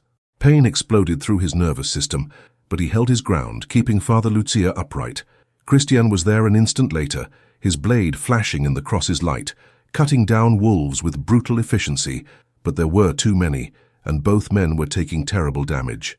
Elena made a decision. She ran, not away from the Count, but toward him, and threw her remaining vial of holy water directly in his face. Dracula screamed, his hands going to his eyes, and in that moment of distraction, the pressure on the others lessened. "The crypt!" Father Lucia gasped, barely maintaining her prayers. "We have to reach it now. It's our only chance." They ran again, bursting through a side door that Elena had spotted earlier. The corridor beyond was narrow, lined with portraits whose subjects seemed to watch them pass with knowing eyes. Viktor could feel blood running down his back, his legs, his arms. He was growing lightheaded, the blood loss taking its toll. Behind them, Dracula's roar of rage echoed through the castle. You dare strike me in my own home. I will tear you apart. I will feast on your entrails. I will mount your heads on spikes and leave them for the crows." "He's angry," Elena panted. "That's good, right? Angry people make mistakes." "Angry vampires don't make mistakes," Father Lucia corrected.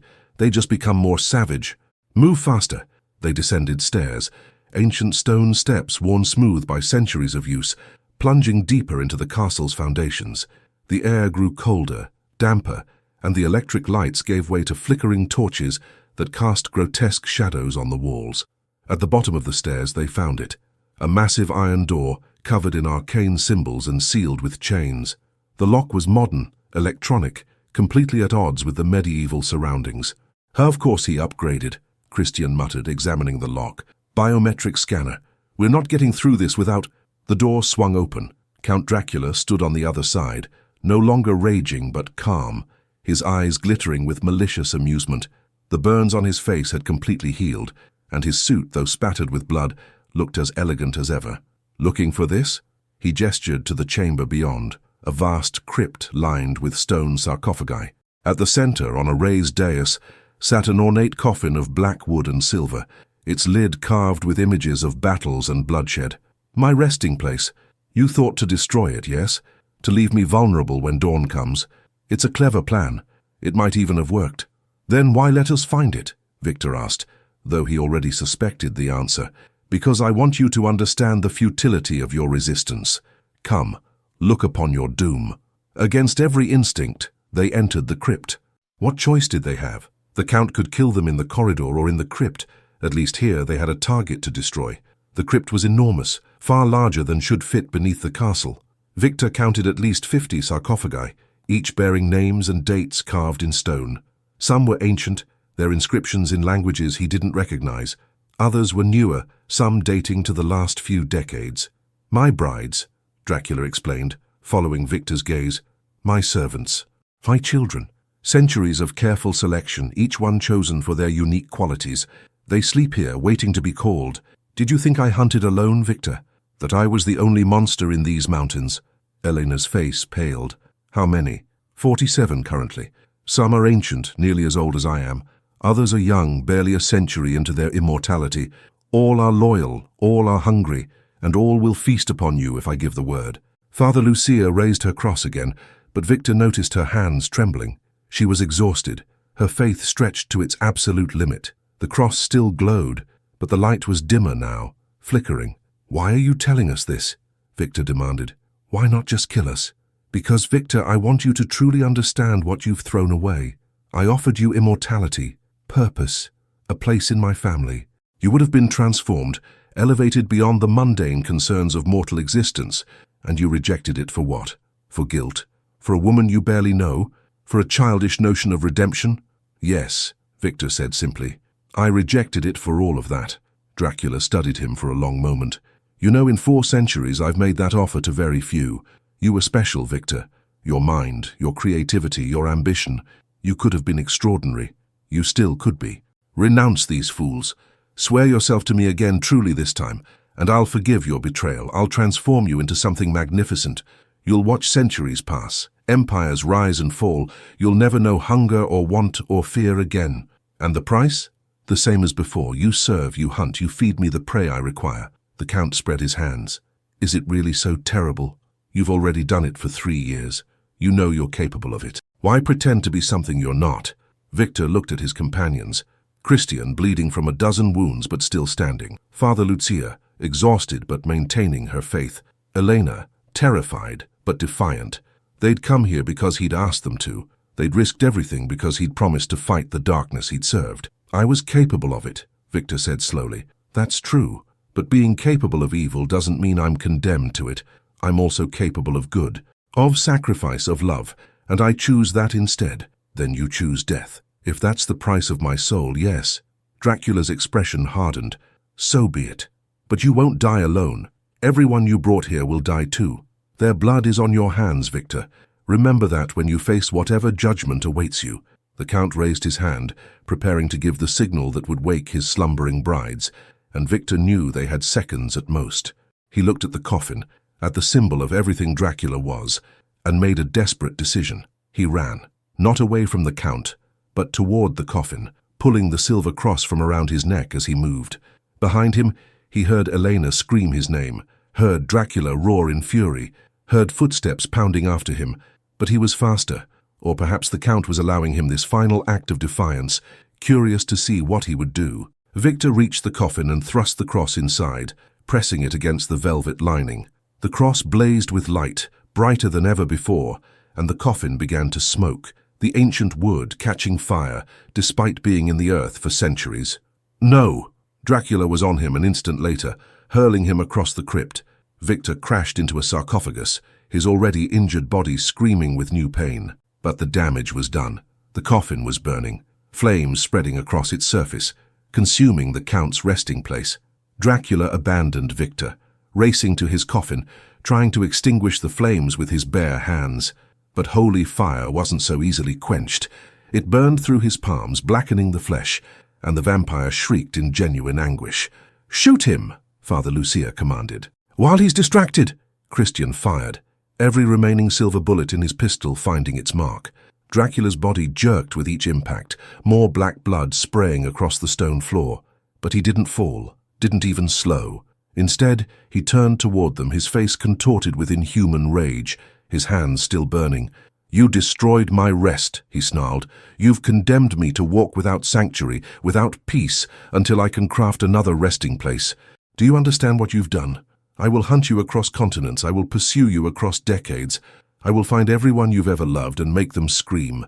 There will be no mercy, no respite, no—" The words cut off as Father Lucia threw herself forward, stake in hand, and drove the ashwood weapon into Dracula's chest.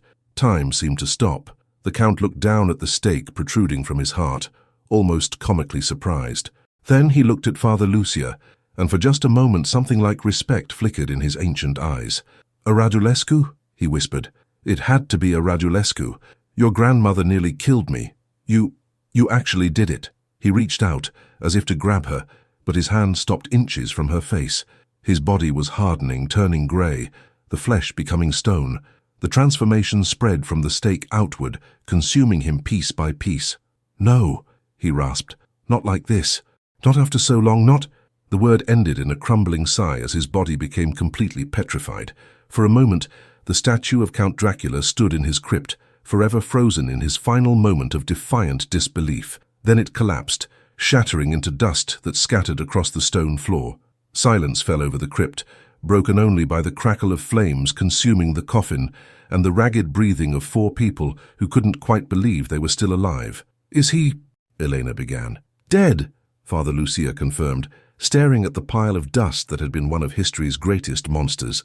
"Truly dead. The stake through the heart paralyzed him, and without his coffin he couldn't retreat to heal. His body just gave up." Christian limped over to the dust, stirring it with his boot. 4 centuries. That's how long he's been terrorizing these mountains, and it's over. Just like that. "Not just like that," Viktor corrected, dragging himself to his feet despite the pain. "It took 3 years of guilt, 7 innocent deaths, and 4 people willing to risk everything to stop him. That's not just like that." Elena moved to his side, supporting him. "Can you walk?" "I'll have to. We need to get out of here before his brides wake up." As if in response to his words, one of the sarcophagi began to rattle, then another, and another. The Count's death had sent shockwaves through his bloodline, waking his children from their slumber. "Run!" Father Lucia commanded, grabbing what remained of her supplies. "The tunnel might be clear now that he's dead. His will maintained the cave-in. Move!" They fled the crypt as stone lids began to slide open, revealing pale faces and red eyes. Behind them, Viktor heard voices. Some male, some female, all furious, all hungry, all demanding to know what had happened to their master. The climb back through the castle was a nightmare. Viktor's legs barely functioned, his blood loss finally catching up to him. Christian was in little better shape, and even Elena and Father Lucia were moving slowly, exhaustion and injury taking their toll. They reached the tunnel entrance, and miracle of miracles, it was clear. The stones that had blocked it scattered as if by an explosion. They crawled through, scraping skin and tearing clothes, but finally emerging into the mountain air as dawn began to paint the eastern sky in shades of pink and gold. Behind them, from within the castle, came screams of rage and loss. The brides had discovered their master's fate, and their fury shook the mountains. "They'll come after us," Christian said. "They'll want revenge." "Let them try," Father Lucia replied, collapsing against a boulder. "We know how to kill vampires now. And we have something they don't. We have each other. We have purpose. We have hope." Viktor looked back at the castle, silhouetted against the dawn sky. It looked less menacing now, just an old building, its power broken.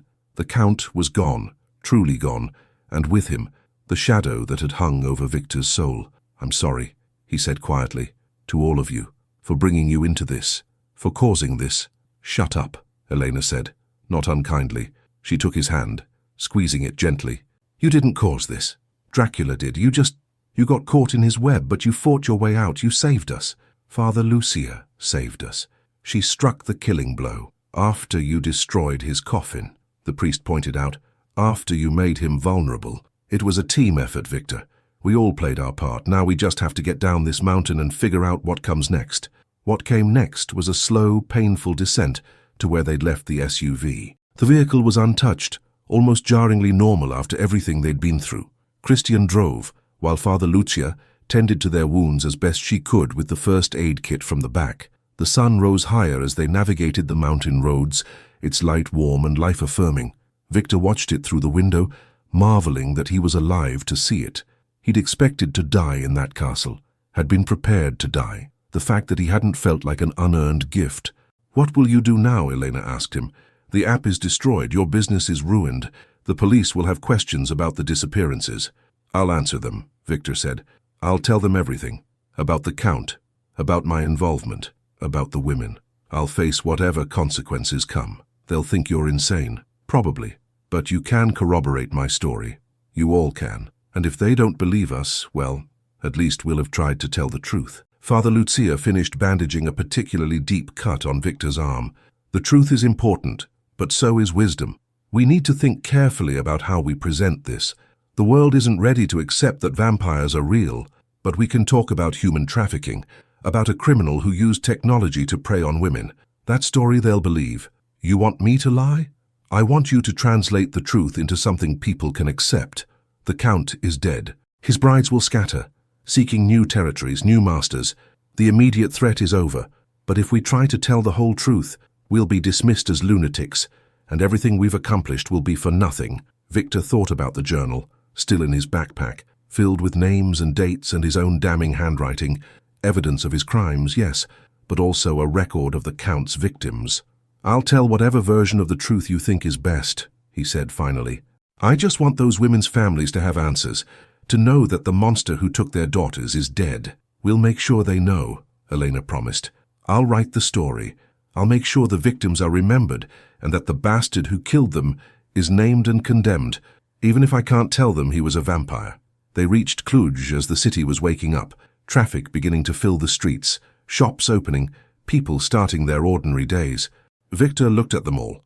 The businessmen hurrying to meetings, the mothers walking children to school, the teenagers absorbed in their phones, and felt a strange disconnection.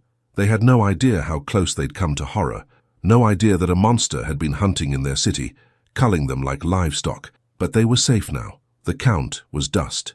And if Victor had anything to say about it, no vampire would ever hunt Cluj again. Christian dropped them off at the Church of St. Michael. "I need to get to a hospital," he said, gesturing to his wounds. "Get these properly treated, but call me if you need anything. Anything at all. We're in this together now." After he drove away, the three of them sat on the church steps, too exhausted to do anything else. People passed by, some glancing curiously at their disheveled, bloodied state, but most averting their eyes, unwilling to get involved. "We did it," Elena said wonderingly. "We actually did it. We killed Dracula." "We survived Dracula," Victor corrected. "There's a difference. Not to the 7 women who won't have an 8th join them," Father Lucia said. "Not to the hundreds who would have died if he'd continued. We saved lives today, even if we can't save the ones already lost." Victor pulled out the journal, staring at the names. "What do I do with this?" "Burn it," Father Lucia said immediately. "It's evidence of supernatural crimes that no court could prosecute. It serves no purpose except to torment you. The families will get the answers they need through other channels, through police investigations, through Elena's journalism, through proper channels that don't require you to confess to helping a vampire. Victor, you need to let go of your guilt. Not forget it, never forget it, but let it go. Transform it into something productive. Use it to fuel good works rather than self-destruction. I don't know if I can." "You will," Elena said confidently, "because you're stronger than you think. You faced down a 4-century-old vampire and helped destroy him. If you can do that, you can do anything." Victor looked at the journal one more time, then at the church behind them. He thought about Father Lucia's cross, still somewhere in the burning coffin, having given its light to destroy evil. He thought about faith and sacrifice and the possibility of redemption. Then he stood, walked to one of the votive candle stations beside the church entrance, and held the journal over the flames. The old leather caught quickly, burning with an intensity that seemed disproportionate to its size. Within minutes it was ash, scattered by the morning breeze. "There," he said, returning to his friends. "It's done. The past is gone. Now I have to figure out how to build a future. "We'll figure it out together," Elena said, taking his hand again. And this time, Viktor didn't pull away. As the sun climbed higher over Cluj, driving away the last shadows of night, 3 survivors of an impossible battle sat together on church steps and began to plan for a world without monsters, or at least with fewer of them, because they all knew, though none said it aloud, that Dracula's brides were still out there, and somewhere in the darkness, other ancient evils waited for their chance to rise. But that was a problem for another day. Today they had won, and for now that was enough. 3 months had passed since the night at Castle Dracula. Viktor stood at the window of his new apartment, smaller than his old one, in a less fashionable part of Cluj, watching the evening settle over the city. The sun hadn't quite set, but shadows were lengthening, and he felt the familiar tension that came with approaching darkness. He wondered if that feeling would ever fully leave him, or if he'd spend the rest of his life flinching at every sunset. His phone buzzed. A text from Elena. "Still coming tonight? Father Lucia is making sarmale. She says your soul needs proper Romanian comfort food." He smiled despite himself and typed back, "I'll be there. Tell her my soul is grateful." The past 3 months had been a study in consequences and reconstruction. Sanguine had collapsed spectacularly, the corrupted code rendering it unusable. The investors had been furious until the police investigation revealed that the app had indeed been connected to a human trafficking ring, or at least that was the official story. A criminal named Vlad Tepes had been using the platform to target women and had died resisting arrest at his mountain compound. The women's bodies had been found in a mass grave near the castle, though the condition of the remains had been unusual. "Severe exsanguination," the coroner's report said. "Likely the work of a deranged individual with vampiric delusions." The truth was stranger and simpler. Father Lucia had returned to the castle with a team of her fellow clergy and burned it to the ground, ensuring that Dracula's brides would have no place to return to. Some of the coffins in the crypt had been empty when they arrived. The brides had fled into the night, scattering to whatever dark corners of the world would harbor them, but they'd never returned to Cluj. The priest had made certain of that, sanctifying the ground, performing rituals that would make the land itself hostile to the undead. Viktor had given testimony to the police, carefully edited to remove any supernatural elements. Yes, he'd created the app. Yes, a criminal had exploited it. No, he hadn't known what was happening until Elena's investigation brought it to light. The authorities had been skeptical, but without evidence of his direct involvement in the murders, they'd had no choice but to release him. His business reputation was destroyed, his professional life in ruins, but he was alive and free. Under the circumstances, that felt like a miracle. Andrei had been less forgiving. Their partnership had dissolved in a storm of accusations and legal threats. Viktor didn't blame him. From Andrei's perspective, Viktor had sabotaged their company and refused to explain why. They hadn't spoken in 2 months. Viktor hoped that someday he could make Andrei understand, but he wasn't holding his breath. He grabbed his jacket and the bottle of wine he'd bought, nothing fancy but respectably aged, and headed out into the twilight. The streets of Cluj felt different now. He noticed things he'd never paid attention to before. The crosses above doorways, the old women who still made the sign against evil when they passed certain buildings, the way some streets were subtly avoided after dark. The city remembered its history, even if most of its residents had forgotten why. Father Lucia's apartment was in the old town, above a bookshop that specialized in theological texts, and, if you knew where to look, volumes on more esoteric subjects. Viktor climbed the narrow stairs and knocked. Elena answered, and the sight of her still made his heart skip. She'd let her hair down, and she was wearing casual clothes rather than her usual professional attire. More importantly, she was smiling, something she'd done rarely in the weeks immediately following their ordeal. "You made it," she said, pulling him into a hug that he returned gratefully. Come in, come in. Christian's already here, and he's been telling war stories." The apartment was small but warm, filled with books and icons and the smell of cooking food. Christian sat at the dining table, his arm still in a sling from the wolf attack that had damaged his shoulder. He raised a glass of wine in greeting. "Viktor, good to see you, brother. Father Lucia has been working on her grandmother's recipe all day. We're either going to have the best meal of our lives or die of cholesterol. Either way, what a way to go." Father Lucia emerged from the kitchen, wiping her hands on an apron that read, "Praise the Lord and pass the garlic." She'd gained that item from a tourist shop as a joke, but given recent events, Viktor found it oddly appropriate. "Viktor, thank God you're here. I need someone to taste test. Christian says it's too salty. Elena says it's perfect, and I can't tell anymore because I've been smelling it for hours. She handed him a spoonful of the traditional Romanian dish, cabbage rolls stuffed with meat and rice. Viktor tasted it, savoring the familiar flavors of his childhood. It's perfect, he said honestly. My grandmother used to make it exactly like this. Good, because we have enough to feed an army. Sit, sit. Dinner's almost ready. As they gathered around the table, Viktor felt something unfamiliar settle over him. Contentment. Not happiness exactly. There was still too much guilt, too much loss for that, but a sense of belonging, of being among people who understood what he'd been through and accepted him anyway. The meal was excellent, the conversation easy.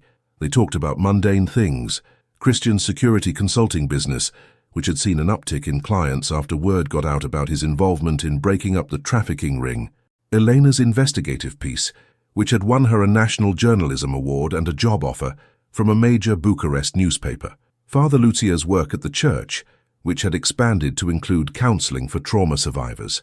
It wasn't until they'd finished eating and moved to the living room with coffee that the conversation turned to darker matters.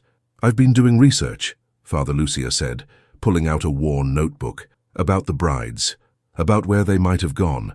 I've found reports, unconfirmed but consistent, of unusual deaths in Vienna, Prague, Budapest, all within the last 2 months, all bearing certain signatures. You think the brides are killing again, Viktor said. It wasn't a question.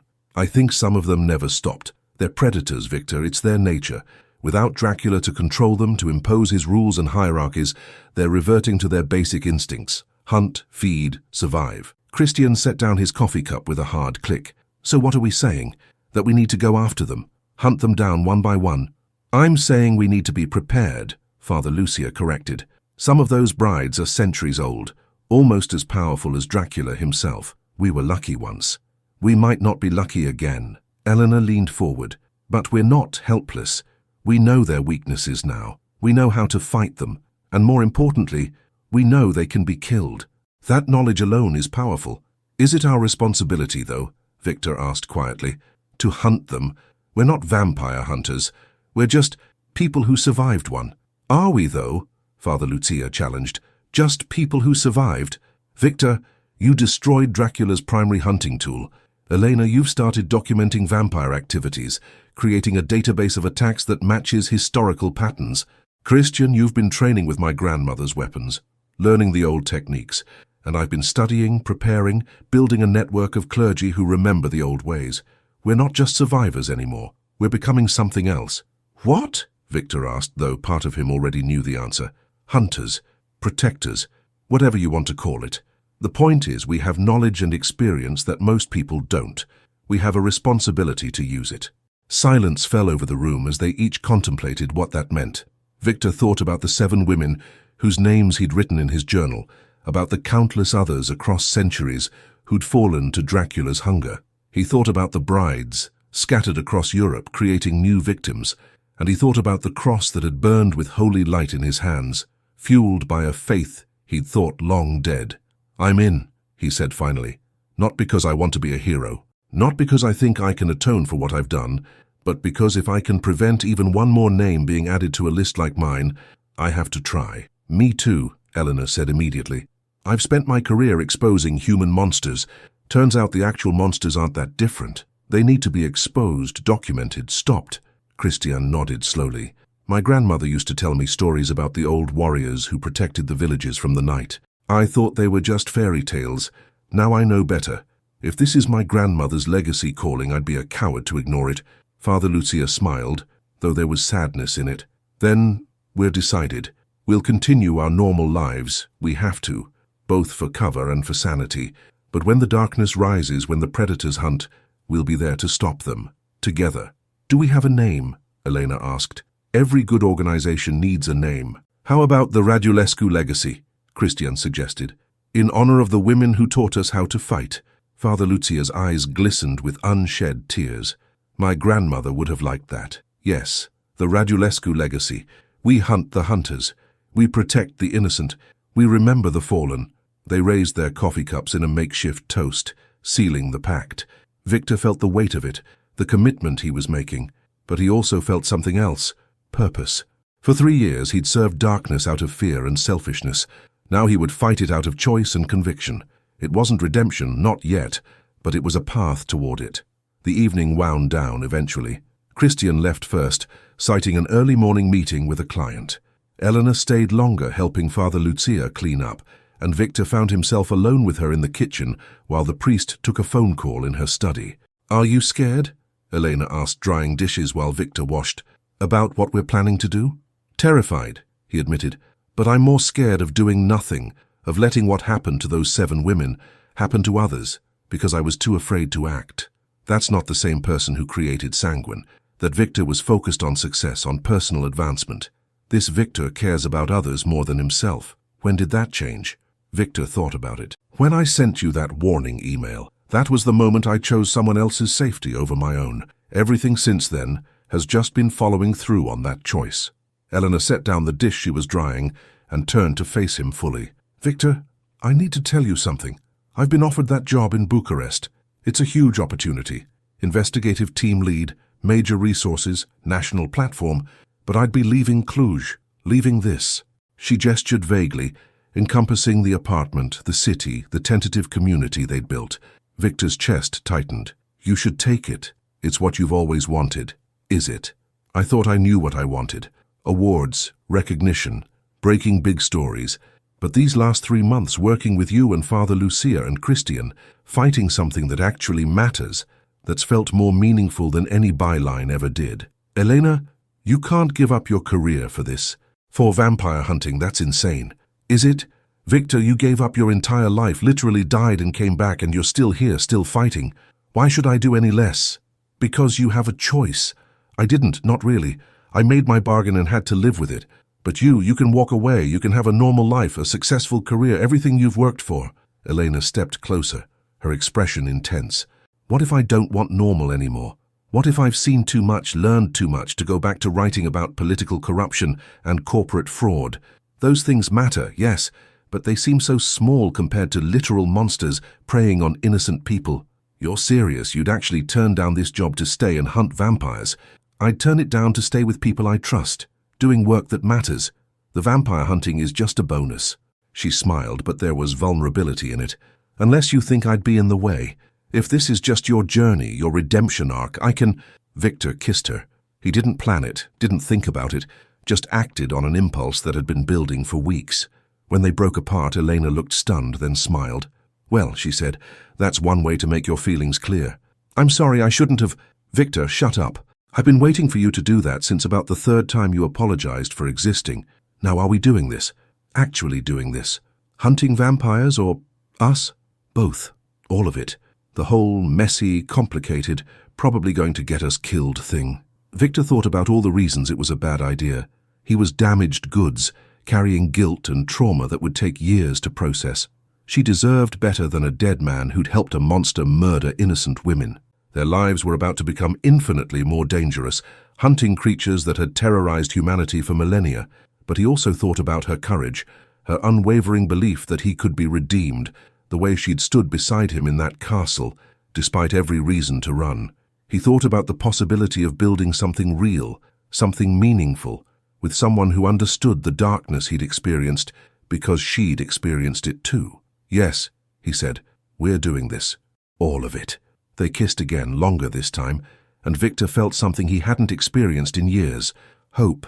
Not the desperate hope of a drowning man clinging to driftwood, but genuine, grounded hope for a future that might actually be worth living. Father Lucia cleared her throat from the doorway, smiling knowingly. "I hate to interrupt, but we have a situation. That phone call was from a colleague in Vienna. There's been another death. A young graduate student found drained of blood in her apartment. No signs of forced entry, no security footage, just like our cases here." The moment of peace shattered.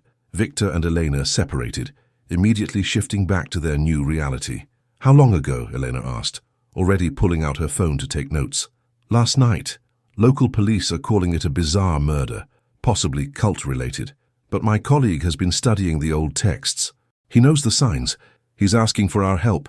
"Then we go," Christian said, appearing from the living room where he'd apparently been listening.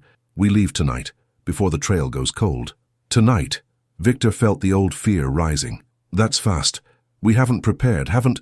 We have everything we need, Father Lucia interrupted, gesturing to a trunk in the corner that Viktor had assumed was just furniture. Weapons, holy water, research materials. I've been preparing since the day we burned the castle. I knew this day would come. Elena squeezed Viktor's hand. Are you ready for this? Really ready? Was he? Viktor thought about the apartment he'd just left, the quiet evening he'd been planning, the normal life he'd been trying to rebuild. He thought about how easy it would be to say no, to let someone else handle this, to pretend the darkness wasn't his problem anymore. Then he thought about the graduate student in Vienna, probably someone's daughter, someone's friend, someone with dreams and plans and a life stolen by a creature of the night. He thought about the 7 women whose names he'd written in his journal, and about the 8th who'd almost joined them because of his cowardice. I'm ready, he said, and meant it. Let's go hunting. The drive to Vienna took 8 hours through the night. 4 people crammed into Christian's SUV with a trunk full of vampire hunting equipment. They took turns driving and sleeping, though Viktor found sleep impossible. Every shadow seemed menacing, every pair of headlights behind them potentially hostile. They reached Vienna at dawn, the city just waking up. Father Lucia's colleague, Father Anton Müller, met them at a small church in the old city. He was older than Lucia, probably in his 60s, with the weathered look of someone who'd seen too much.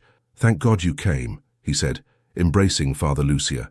The situation is worse than I described. 3 deaths now, not 1. All in the last week. All young women, all drained completely. The police are panicking, but they're looking in all the wrong places. Where are they looking? Christian asked. For a human serial killer. Someone with medical knowledge, they think, who's removing the blood post-mortem. They don't see the truth, that the victims died from exsanguination, that the blood was taken while they were alive, while they were being fed upon. Do we have any leads on which bride it might be? Elena asked, already setting up her laptop to cross-reference the Vienna deaths with patterns from Cluj.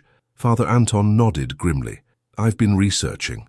There's a woman calls herself Baroness Katarina Voss, who appeared in Viennese high society about 6 weeks ago. Extremely wealthy, extremely reclusive, only appears at night. She's been hosting exclusive parties at her estate, invitation only, very selective guest list. Let me guess, Viktor said. The victims all attended her parties. 2 of them did. The third was a server at one of the events. I managed to get a photo. He pulled out his phone, showing them a picture taken from a distance. A tall woman with platinum blonde hair, elegant evening gown, surrounded by admirers.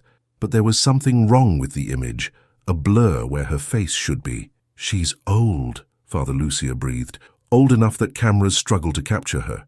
This isn't just one of Dracula's brides, this is one of the ancient ones. Then we need to be careful, Christian said, very careful. If she's as powerful as the Count... She's not, Father Anton interrupted. None of them are. Dracula was unique in his power, accumulated over centuries, but she's still dangerous, still capable of killing all of us if we're not prepared. They spent the day gathering intelligence, mapping the Baroness's estate, learning her patterns. As night fell, they prepared for infiltration. The plan was simple in concept, terrifying in execution. Elena would get herself invited to one of the parties. Her credentials as a journalist and her natural charisma should make that possible, while the others would breach the estate from the rear. Once inside, they'd locate the vampire's resting place and destroy it, forcing a confrontation on their terms rather than hers. I don't like this, Viktor said as they prepared. Sending Elena in alone, using her as bait. I'm a journalist, Elena reminded him. I've gone undercover before, I can handle myself. Not against something like this. Then you'll just have to make sure you reach me in time if things go wrong. She checked her appearance in a mirror. Elegant dress borrowed from Father Anton's network. Subtle makeup, the picture of sophistication, but hidden in her clutch purse was a vial of holy water and a small silver blade. I'll be fine. Trust me. I do trust you. It's the ancient vampire I don't trust. Elena kissed him softly. Then kill her quickly. I'd rather not be dinner. The party was in full swing when Elena arrived. The Baroness's estate lit up like a jewel box. Inside, Vienna's elite mingled and drank and laughed, unaware that their hostess was measuring each of them for more than just social value. Elena played her part perfectly, charming her way into conversations, deflecting questions about how she'd received an invitation, all while scanning for exits and vulnerabilities. Meanwhile, Viktor and the others scaled the estate's rear wall, moving through manicured gardens toward the main house. Christian led, his military training evident in every movement. Father Lucia followed, cross in hand, whispering prayers of protection. Viktor brought up the rear, stake and silver blade ready, his heart pounding. They found a servant's entrance, unlocked, arrogantly unlocked, as if the Baroness never imagined anyone would dare invade her domain. The interior was opulent, decorated in a style that mixed modern luxury with Baroque excess. But underneath the beauty, Viktor felt the wrongness, the same oppressive atmosphere he'd experienced at Dracula's castle. "The coffin will be in the basement," Father Lucia whispered. "They always are. Underground, away from the sun, surrounded by earth from their homeland. We find it, we destroy it, we force her hand."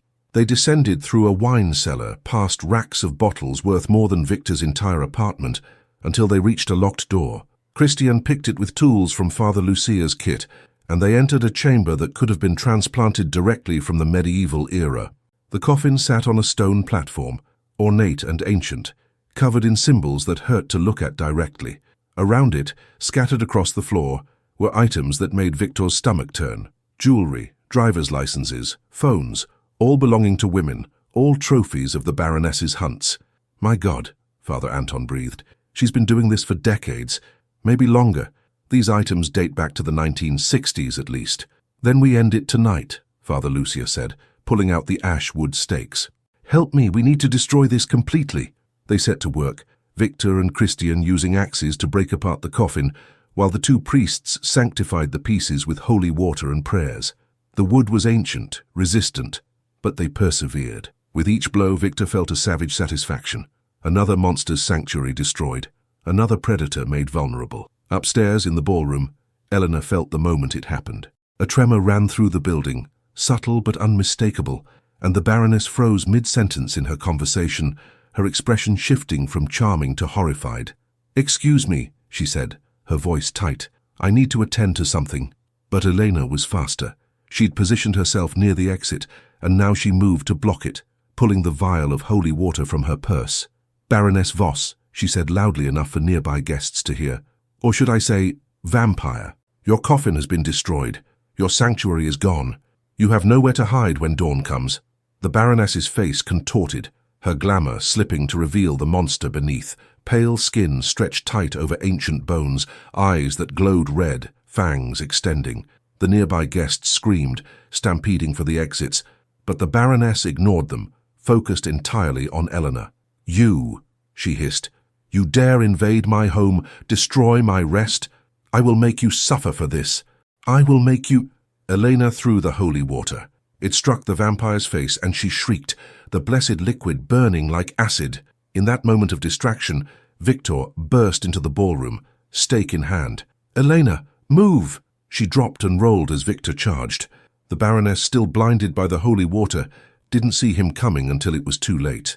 The stake drove into her chest and she froze, her body beginning the same transformation Dracula's had, flesh turning grey, becoming stone. But she was faster than the Count had been, or perhaps more desperate. With strength born of panic, she ripped the stake from her own chest, screaming in agony but still mobile. Black blood poured from the wound, but she was alive, temporarily.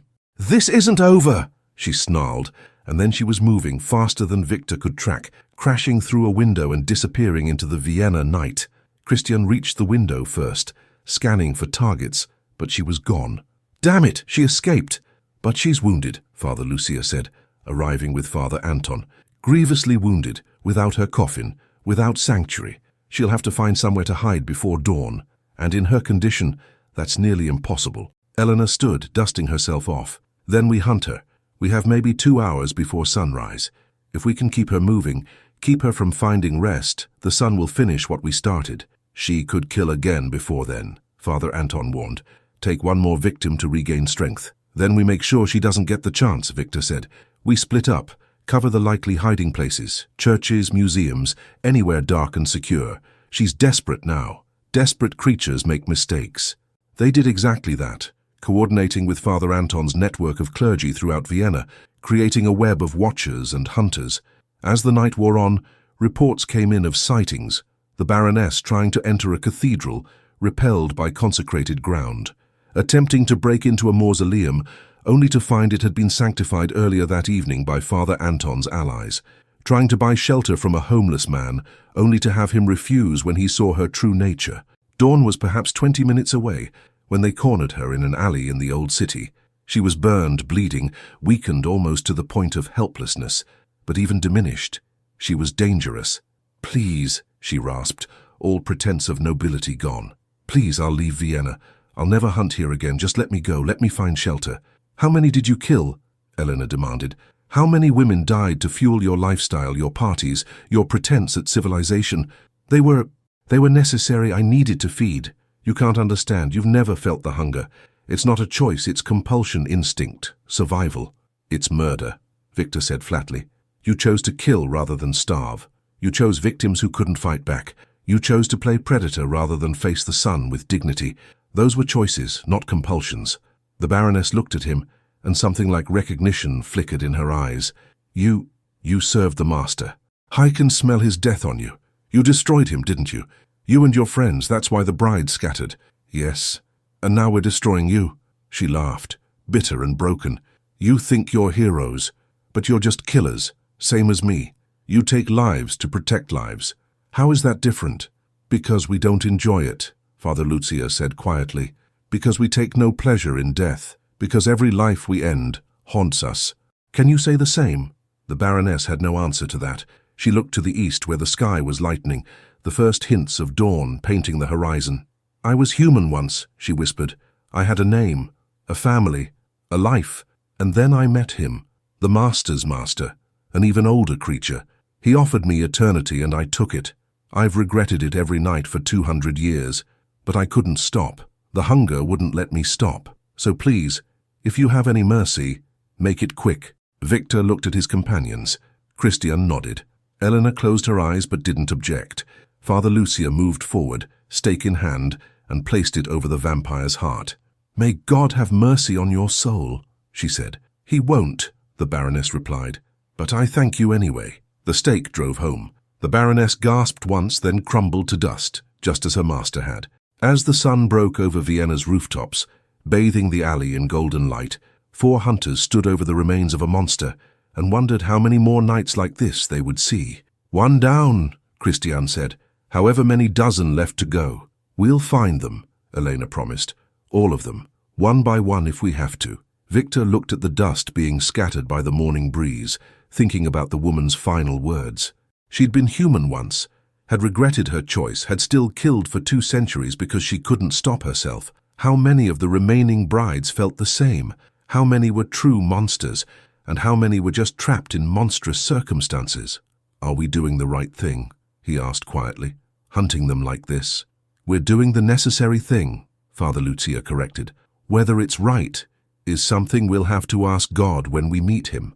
But until then, we protect the innocent, that's enough." They left Vienna that morning, exhausted but victorious. In the car, Elena fell asleep against Viktor's shoulder, while Father Lucia and Christian discussed strategy for tracking the other brides. Viktor listened with half an ear, mostly focused on the warmth of Elena beside him, the solid reality of being alive, of having purpose. 3 months ago, he'd been a dead man serving darkness. Now he was alive, hunting it. He'd never be fully redeemed. The 7 names in his burned journal would haunt him forever. But he was trying, fighting, making the world marginally safer one night at a time.